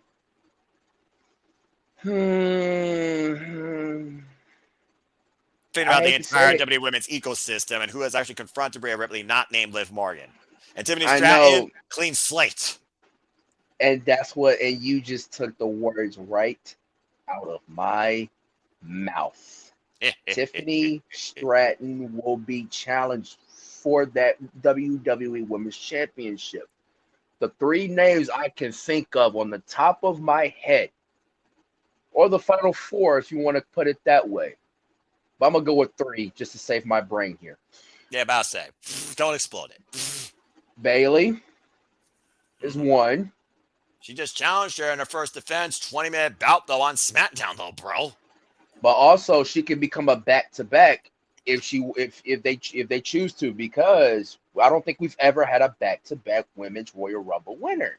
You would be correct, and she did win last year. And also, transfer portal, she's now on Monday Night Raw and has never faced Mommy. Exactly. I can see Bayley and Rhea if Bayley wins. I can see Bianca, most definitely, because this is going to be off a side tangent, just a little mini rant, not like no nuclear. Just a little minor,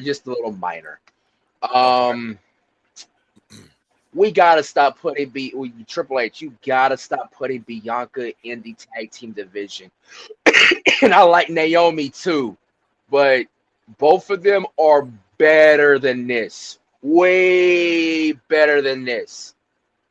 So, if I was to see it my way, if I had the pin, and in my prediction, I'll have Bianca and Bianca go against Tiffany.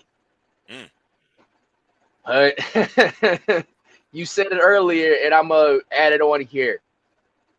If you don't have Charlotte Flair in your top 3 or top 4 to win it, like Noah said, I don't know what is wrong with you.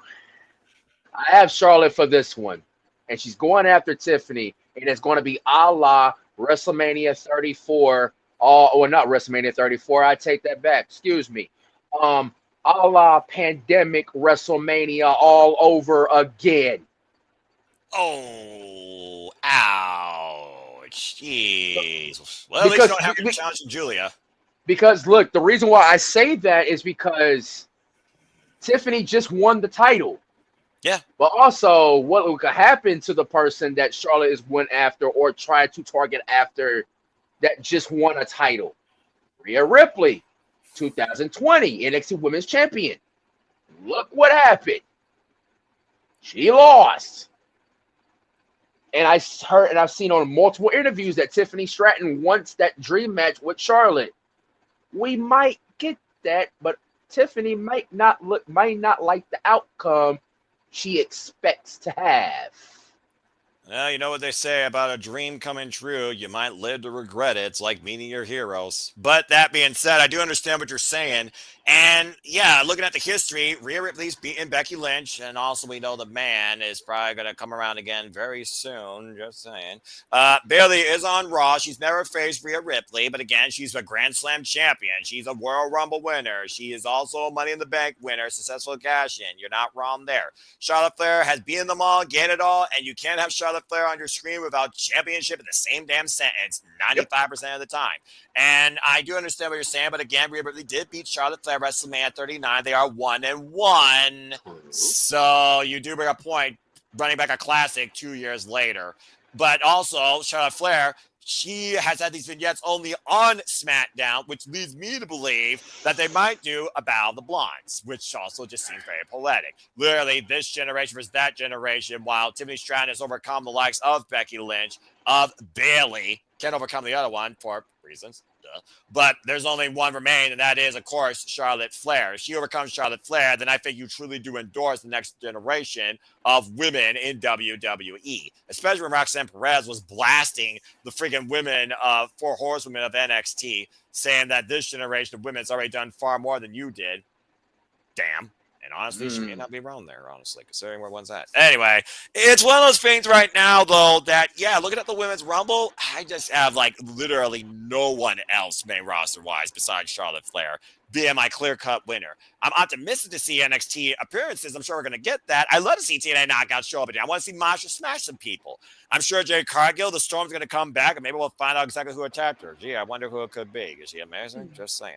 But, yeah, the Women's Tag Team Championships is always going to be a crutch for me in the WWE when it comes to who holds them and how they're presented. Don't get me started on that shit. I'm already pissed off as it is enough that Holy Union are not the champions anymore, all right? And what are they doing? Jack Diddley. It's one of those things right now where, yeah, if you're not going with Charlotte Flair and Tiffany Stratton as the first initial match booked for WrestleMania for the women, what the hell are you doing? You got to go with Charlotte Flair. It's hard to bet against the queen.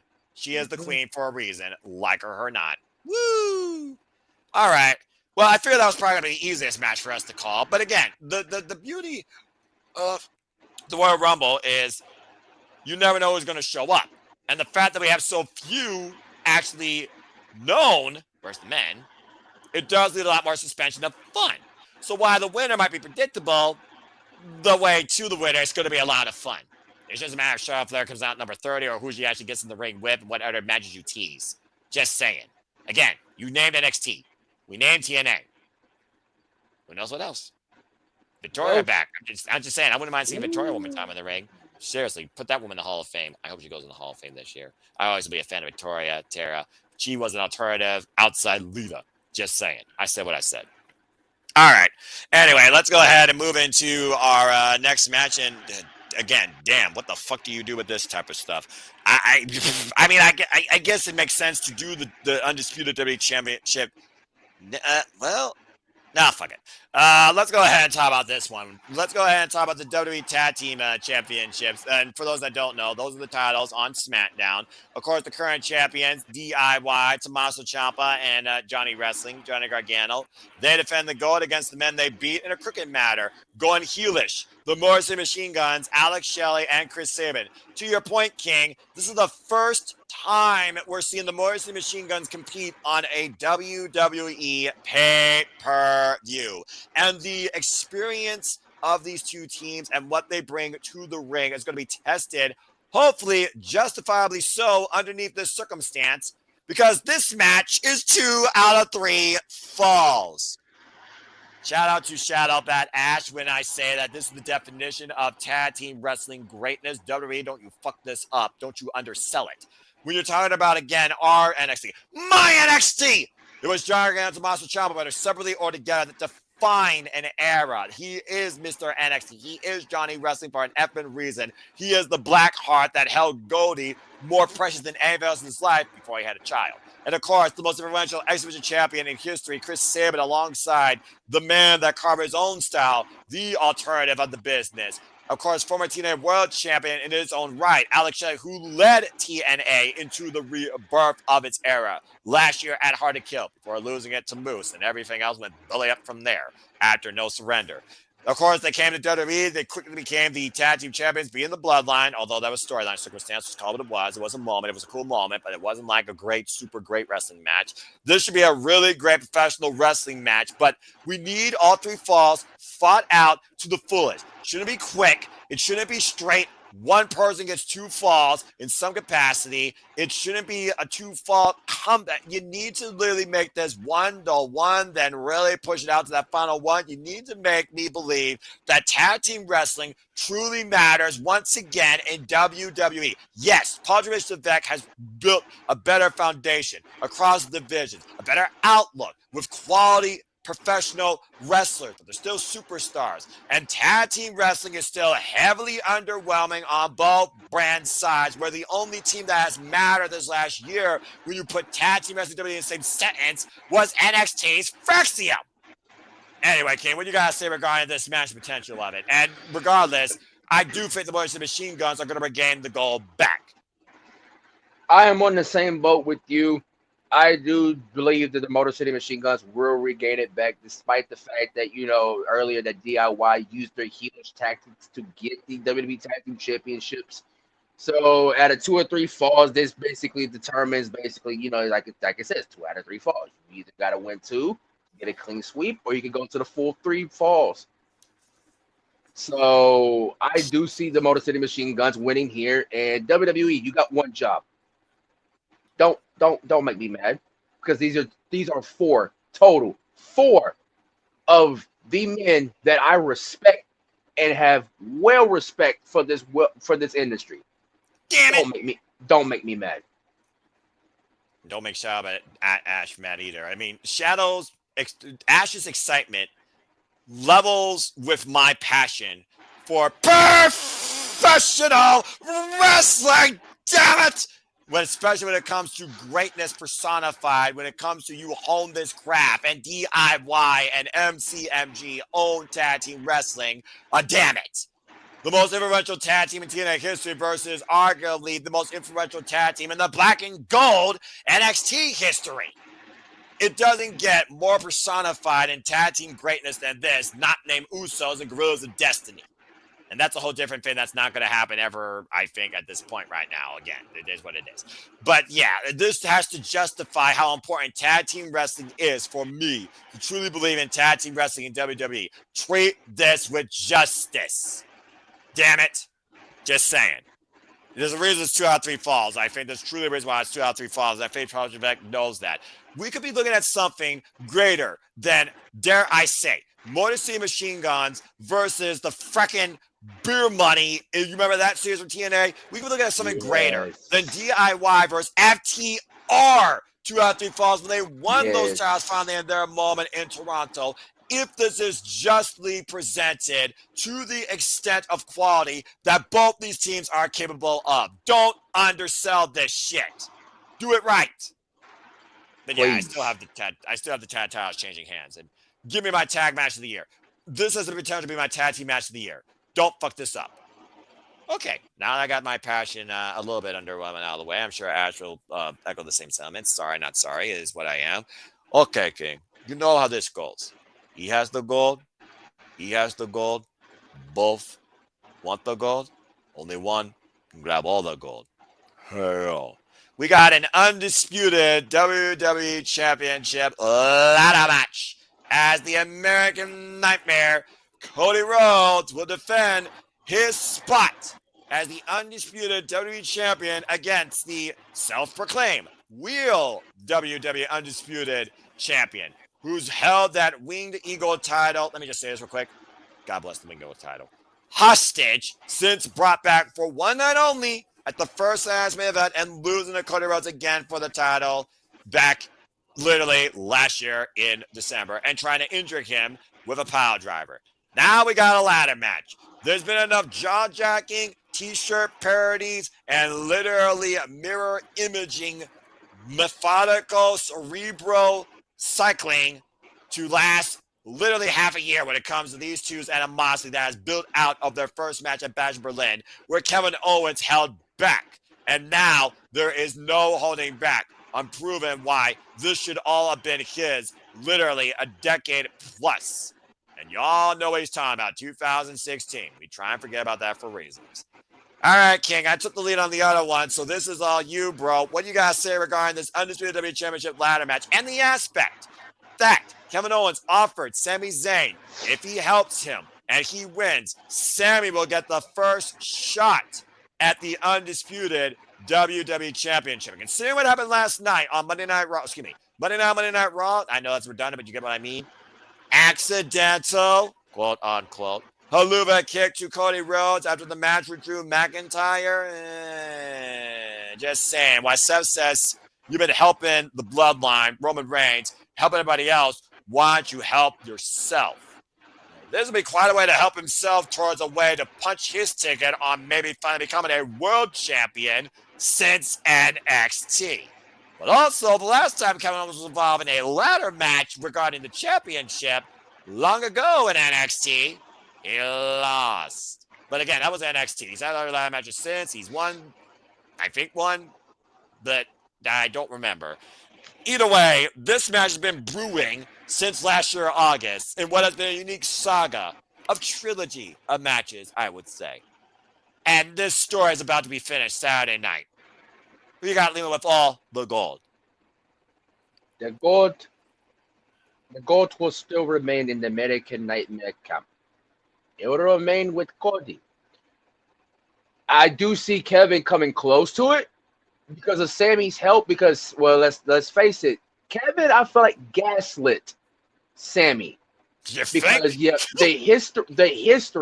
the years history that both of those men got within each other.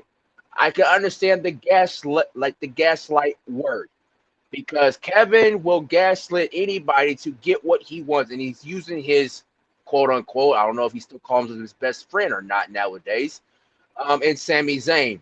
And when Seth Rollins telling Sammy, help yourself. Yeah, he helped with the bloodline to basically defeat the Timu bloodline. Sorry, Jacob Fatu. Sorry, Gorillas of Destiny. Yeah.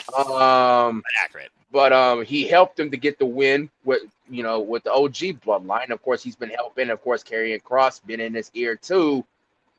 I can see Sammy helping out in a way, but that's going to be because of the gaslit that Kevin Owens did. But Cody is walking out of Lucas Oil Field Stadium as still undisputed WWE champion. But why do I feel like a return could happen in place? Because let's not forget who was also part of this story. Randy Orton. The first victim of that pile driver, that move that was apparently banned because of the extent how it injured people. Exactly. That's why I expect a return, but I also expect a Viper to challenge for that title also that he's been wanting from Cody. How we get there, that remains to be seen. But Cody is walking out still undisputed WWE Championship. I feel like we're gonna have a Randy Orton return, and we might have a Randy and Cody match in place. We just don't know where it's going to be at. But a legacy might get a new chapter added between Cody and Randy. I've been waiting for that final chapter to be written, if I'm being perfectly honest with you. And there's no denying that Randy Orton truly has had the eyes on Cody Rhodes and his gold at a period of times. But yeah, it's just one of those things right now where you finish this story. There we go again. It's just one of those things I do feel bad for Kevin Owens, but there's been a hell of a program to say the least, because Kevin is better as a heel, in my opinion. It's been very fun watching this heelish Kevin Owens with all the shirt gimmick and all the jaw-jacking he's done really come to fruition back to that prize fighter KO. Now he's fighting for Rich's prize in WWE against arguably his greatest foe. It also is one of those things, though, that even if Randy Orton doesn't challenge Cody Rhodes for the title, we might get Kevin Owens versus Randy Orton WrestleMania level because all personally got that he tried to put him on the shelf and end his career during his resurgence. And thus, Kevin Owens and Randy Orton have a different saga heading into this WrestleMania, besides heading into a triple threat last year for the United States title as friends. So it is one of those things looking at this right now, the cause and effect. You got to go with Cody Rhodes winning because at the end of the day, the biggest name on the marquee for WrestleMania has to be the face of WWE. Triple H's, Padres Levesque WWE. Might I add, Cody Rhodes' favorite wrestler, Padres Levesque WWE. You got to go with the American Nightmare, Cody Rhodes. You could say there's arguments for Cody that he needs to lose this, and maybe with Sammy's help, it justifies Sammy and Kevin winning, Kevin being champion, Kevin being that guy. But there's too much money invested in what we're going to talk about here shortly, with so many other possibilities with the American Nightmare Cody Rhodes on the other side of that marquee, much to a Giddy King standpoint. But yeah, no disrespect to Kevin Owens, but there's no way right now I can go against the American Nightmare Cody Rhodes, leaving still undisputed WWE champion, belt in each hand. And that truly is undisputed for me. All right, King. Now let's go ahead and get to the real reason we decided to do this before I deal with the madhouse of people that are going to probably have weird audio, video issues, long-term storytelling on their own right, where they don't know the difference between predicting and fantasy booking. You know who you are, you crazy yutzes. I love you, but sometimes you need to know what simply predicting is, not simply fantasy booking. Dadgummit. Let's go ahead and talk about the what if, the who deserves, the who they face, the what we have seen, the what that can transpire, the what can be created out of this star-studded, fucking insane men's Royal Rumble match. 30 men, one goal to main event WrestleMania. The list of who's confirmed to be in it is absolutely fucking ridiculous on star power, championship quality, championship victories, and justified deserving to be part of WrestleMania, main event or not. But this is the big one. This is cements you that dream, whether you've already had it or whether you're still looking for it. Whether you were caught out by a champion or you caught out a champion yourself. Whether you're on a last run or whether you're looking for that first new run. So much to be said for so many people, including JJ. Again, I think you screwed up on the screen capture because there's another name of those numbers that should be on this graphic, and I'm surprised you didn't acknowledge that photo op. But again, I don't blame you because, again, sometimes screen capture can be a bitch. King, good luck. It's all on you. It is the first match for the men for the World Championships. Again, 3 picks. Again, you'll have the form will be officially out after City Predicting tomorrow, the No DQ panel tomorrow. And if they're watching this Thursday, it'll be Thursday night, of course, after my City Predicting panel. And of course, you will have till 6 p.m. Eastern Standard Time, Saturday night, to make your predictions final in the kickoff of the WPL Predictions League. King, let's go ahead and fucking talk about this shit. Let's really dissect this motherfucker.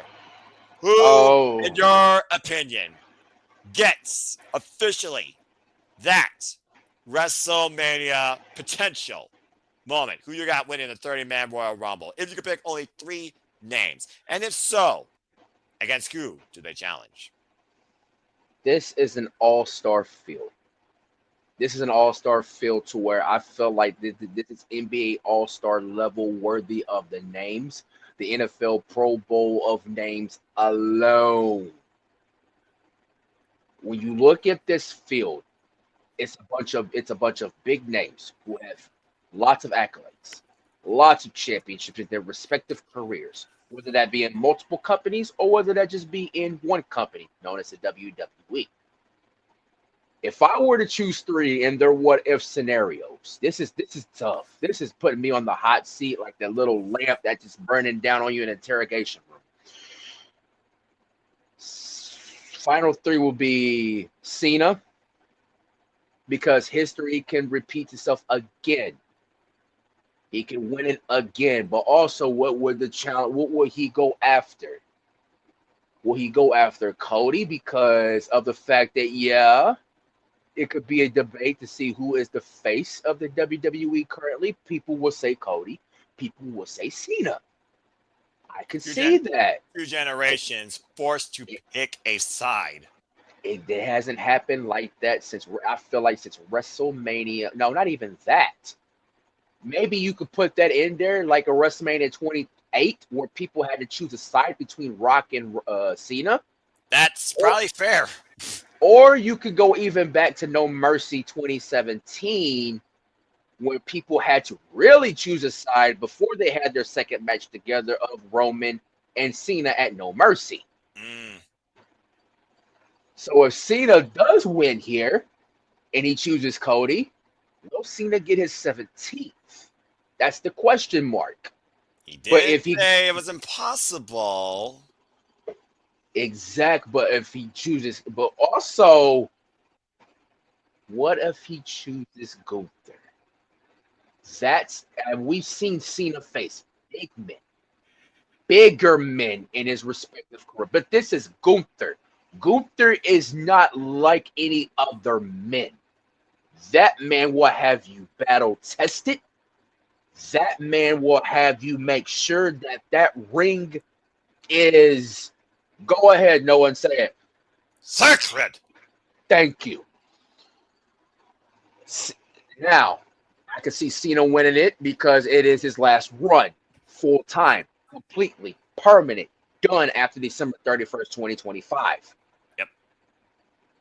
Number 2, CM Punk. I was waiting for you to bring that name up.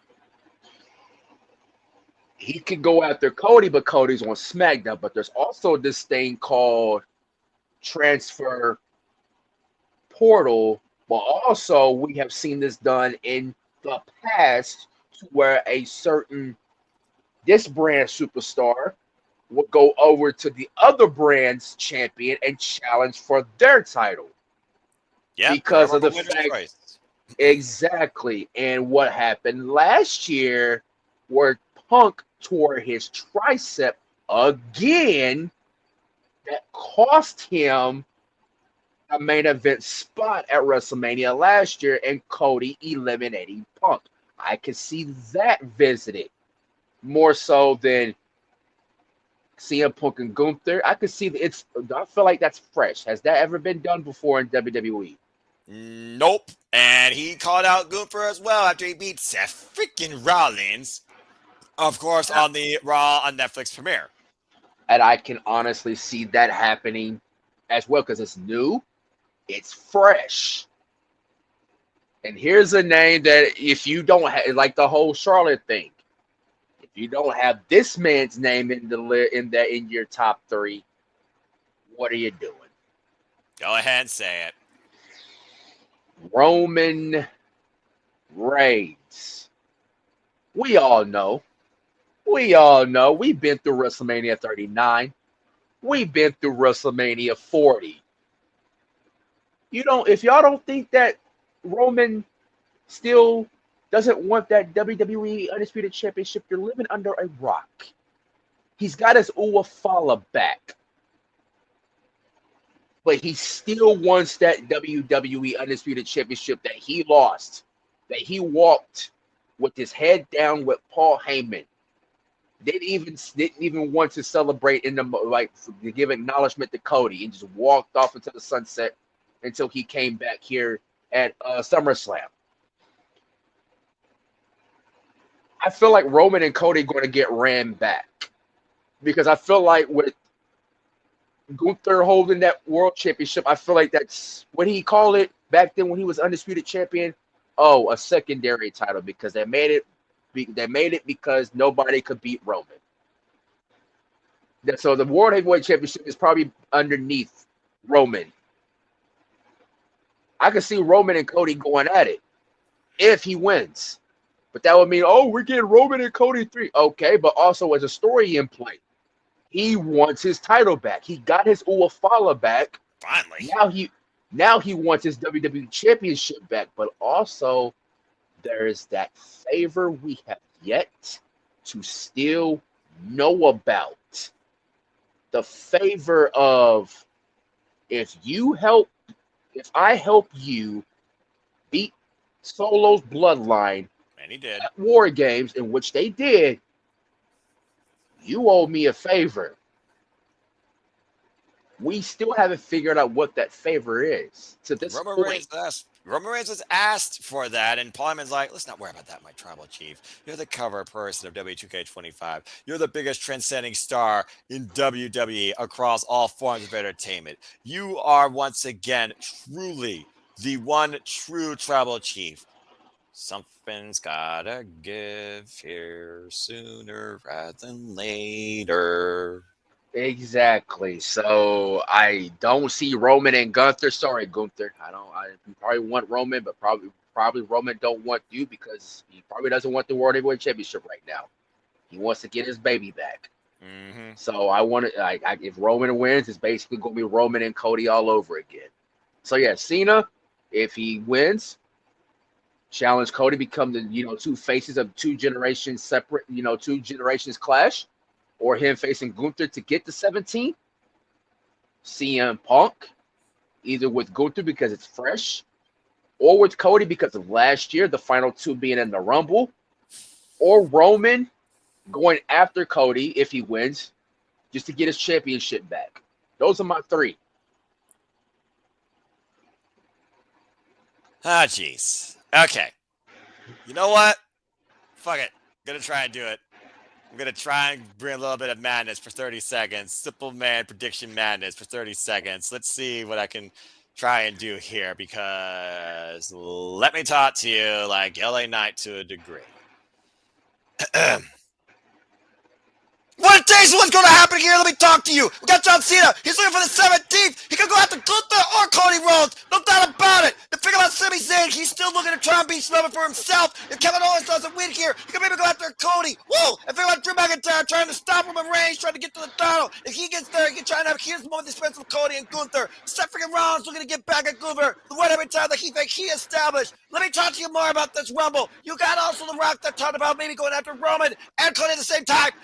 And I'm just going to slow down right there because there's still so much more I could say, but that's literally 30 seconds. But in all seriousness, yeah, the interwoven webs, cause and effect, winner, loser, eliminations are fucking insane across both brands. But it does seem more so Cody-centric. You basically plotted out pretty well with what I was figuring about John Cena, with John Cena going after the big World 17. But there is also that idea that John Cena's never held one particular title, the Intercontinental Championship, and why the Celtic Warrior has failed now more times than I can count. John Cena has never faced Braun Breaker one-on-one. I don't think he's ever faced Braun Breaker, period. And Braun Breaker is going to be in this Royal Rumble. John Cena, Braun Breaker, just saying.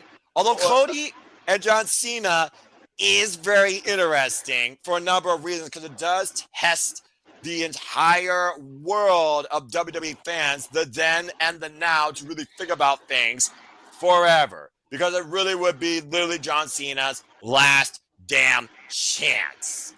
Talk about passing the torch quite permanently. So I get what you're saying about John Cena. Roman Reigns, bottom line. If Roman Reigns wins, we got Roman versus Cody 3 at WrestleMania. But.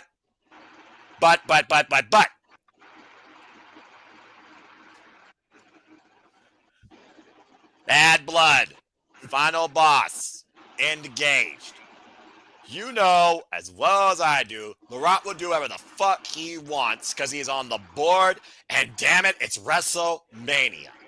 I understand being a movie star, but if he wants that match with Roman Reigns or that title, might I add, he has yet to divulge what he gave Cody Rhodes the Raw to WrestleMania last year. That is still in Cody Rhodes' fucking pocket. That is a story that has started and has been put on pause ever since and has yet to even hit its next fucking chapter. Yes, he was corporate. He was literally, nice and kind. You have to be nice and kind when you're on the worldwide premiere Raw on Netflix and you're trying to suck up to a freaking CEO and the corporate bigwigs. Just saying. That wasn't Rock the Final Boss, WWE, going to kick your ass, Cody. Don't break my heart again. That was Rock welcoming Netflix to the WWE family. Seriously, don't leave The Rock out of WrestleMania. But I'm not picking The Rock to win the Royal Rumble because I just think that really would chastise the amount of star power built here. And I think an active, fully, constantly active member of the roster deserves the win. And if you want to talk about wins, we know for sure it's not going to be Cody Rhodes. It's got to be somebody that I think has not had that moment, because I think it only makes sense the Positive Effect era where he's creating moments as we speak. You're talking about Charlotte Flair and Timothy Stratton. There's a reason why CM Punk returned home. One reason in particular. It wasn't the takeover NXT from Shawn Michaels, despite the fact that might be the next future choice he wants. It was to main event WrestleMania. Period. Simple as that. If CM Punk is not in your pool to win this year, what the fuck are we doing? How many times have he and Cody talked to one another, been engaged with one another, intertwined with one another's careers when Cody was literally the kid under CM Punk's wing, chasing CM Punk and what CM Punk did, to the point now that CM Punk is the chaser, chasing Cody and what he has done and what he is. There's so much there with Cody Rhodes and CM Punk to see if CM Punk finally gets the moment and the win. The moment itself is being on the stage in the main event. The win capitalizes on that moment and solidifies it forever, where he may never need to do anything again. Honest to God, I truly think that's the case. So that's why CM Punk and John Cena are definitely up there for me as well. And Roman Reigns does make more sense, but let's look a little bit more deeper. Drew McIntyre wants to stop Roman Reigns from getting back that championship, thinking that we'll go back to the way things were. We don't want that for another 4 years. Just saying. And he might be justified in that thinking. Sami Zayn, help yourself. You don't help Kevin Owens? Help yourself in this Royal Rumble. Stop people from winning that have gotten the better of you, taking advantage of you. Finally build yourself a WrestleMania moment. At one point, Cody Rhodes says, I believed in you, Sami, you could be a world champion. I don't want to see you on Raw again. I want to see you at WrestleMania. If Sami Zayn wins the Rumble, boom. Sami Zayn and Cody Rhodes pretty much going to be official. Also, to that point, Sami Zayn did beat Gunther last year for the Intercontinental Championship at WrestleMania. And why Gunther did get that win back. Bottom line, Sami Zayn wants to be a world champion. He knows he can beat Gunther. Let's not rule out Gunther when it comes to what he's trying to present himself as. Not to mention, he's going to have his first WrestleMania moment in the main event because he's the damn World Heavyweight Champion. And there's one person that has defined that title more than him so far in its research resistance. It is Seth freaking Rollins. And if Seth freaking Rollins wants to stop CM Punk from his moment and wants to get back a moment himself and get the title back that he believes he truly needs to establish, there's your WrestleMania program right there. But it also is interesting to look at Seth Rollins versus Cody, considering he was Cody's first match back at WrestleMania 38, but also was the shield to his sword when it came to finishing the story at last year's WrestleMania. And I'm sure he probably wonders where Cody's head's at regarding the whole thing with the bloodline. Him and Roman probably have mutual respect for one another. As Paul Heyman literally said, Seth Rollins, CM Punk, John Cena, Roman Reigns, Rock, huge has asterisks, Drew McIntyre, Sami Zayn, heavily motivated. Those 6 people alone is pretty much what's on everybody's active lips. This star-studded roster, like you said, you barely need surprises pretty much when it comes to NXT or TNA, if we're being quite genuine here. And not to mention, one other name I just thought about, he's not Cena, but he might as well be super, if not unbreakable, and literally was the man that had one of the greatest match trilogies with the Ring General, Ilya Dragunov. Ilya Dragunov could literally be a sleeper return to come back out of nowhere as a what the fuck to be the guy to challenge Gunther at WrestleMania for that World Heavyweight Championship. He might be the Iron Man this year. Gunther's been the Iron Man of the Royal Rumble the last 2 years practically, and he's not going to be there because he's the damn World Champion. And Jey Uso, of course, is looking for that WrestleMania moment in the main event. You know he wants to go back to Gunther. He and Cody are also great best friends. So there's also a lot of justification in that. Again, there's so many possibilities, but at the top of the list, if you're looking at the biggest moments, and that's what WrestleMania is about at the end of the day, biggest moments, biggest box office selling attractions, biggest worldwide reach appeal, Cody versus Roman or Rock has to be at the forefront, and John Cena might literally be third, if not second. And then you look at the rest, it's just a matter of who challenges Gunther at this point for the World Heavyweight Championship. Because Gunther is definitely, in my opinion, the stronger wrestler, even if Cody did beat him for that Super Bowl-sized ring bullshit at Crown Jewel. Again, Saudi Arabia. It's just one of those things right now where if I were to pick, you got to have Roman, Cena, Punk at the top of that list more than anybody else right now in WWE. And they all concern Cody, in my opinion. So I'm going to go along with that. But the fact that you could set up so much out of this for WrestleMania is nothing futz. You might get CM Punk versus Seth Rollins one more damn time at WrestleMania under a different circumstance. You might get Seth versus Gunther. You might get Drew versus Gunther. You might get Drew McIntyre getting CM Punk back after what happened last year at WrestleMania when he has more for only 5 minutes and 46 seconds. You might have Sami Zayn literally sitting on the sidelines and forcing his way into WrestleMania a different way. You might have Kevin Owens, despite his craziness, work double duty, hobble his way to the ring, and try to get back in there just to go after Cody Rhodes once again for the WWE Championship. Because he might be hell-bent on doing that. To your point, you might have Randy Orton coming back to win this thing and challenge Cody Rhodes and finally define the final legacy of that legacy. It's just fucking ridiculous to figure out what this Royal Rumble can be. But at the end of the day, I am going to kind of go with you. I am going with Cena, Roman, and Punk, but I don't know what order yet, to say the least. But this Saturday night can't come soon enough to tell me what the fuck am I getting first at WrestleMania for the Women and the Men World Championships. And I think both are going to be justified and deserving. Yes. Okay. I think that being said, that's a nice way to wrap up this little impromptu and what might become a new monthly standard. Whether or not we do this for WWE PLEs, the next one's WrestleMania. It's kind of a no-brainer. It's kind of probably going to happen just because it's freaking WrestleMania, for Pete's sake. Who are we kidding, King? Come on, it's Padres Vex WrestleMania, okay?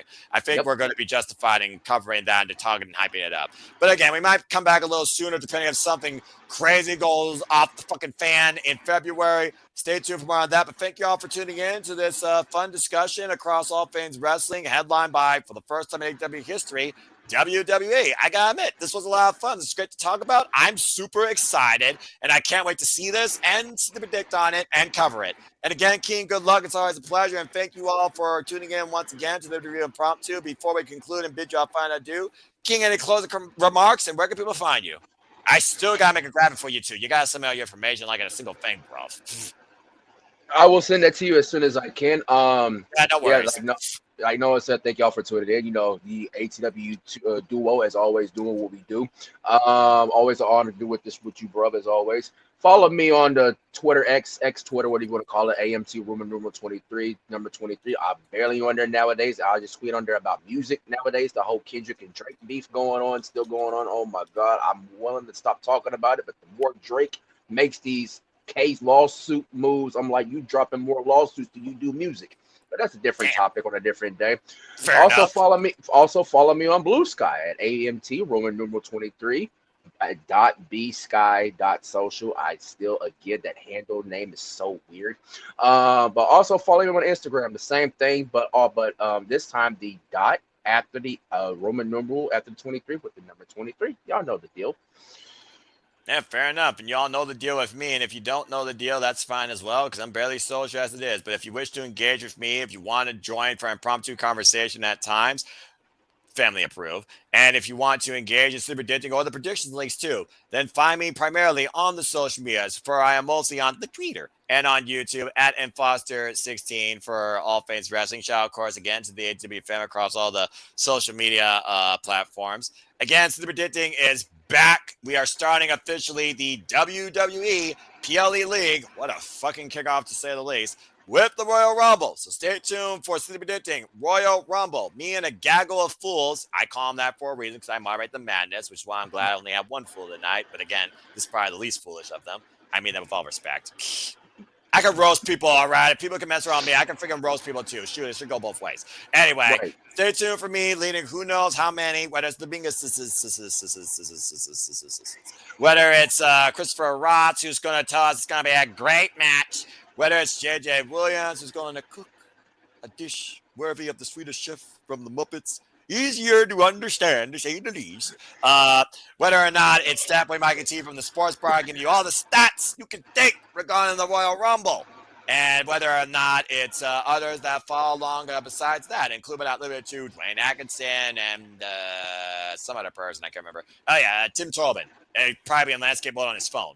Seriously, dude, get your audio and video together. Otherwise, I'm going to have an embargo on you on these things. Seriously.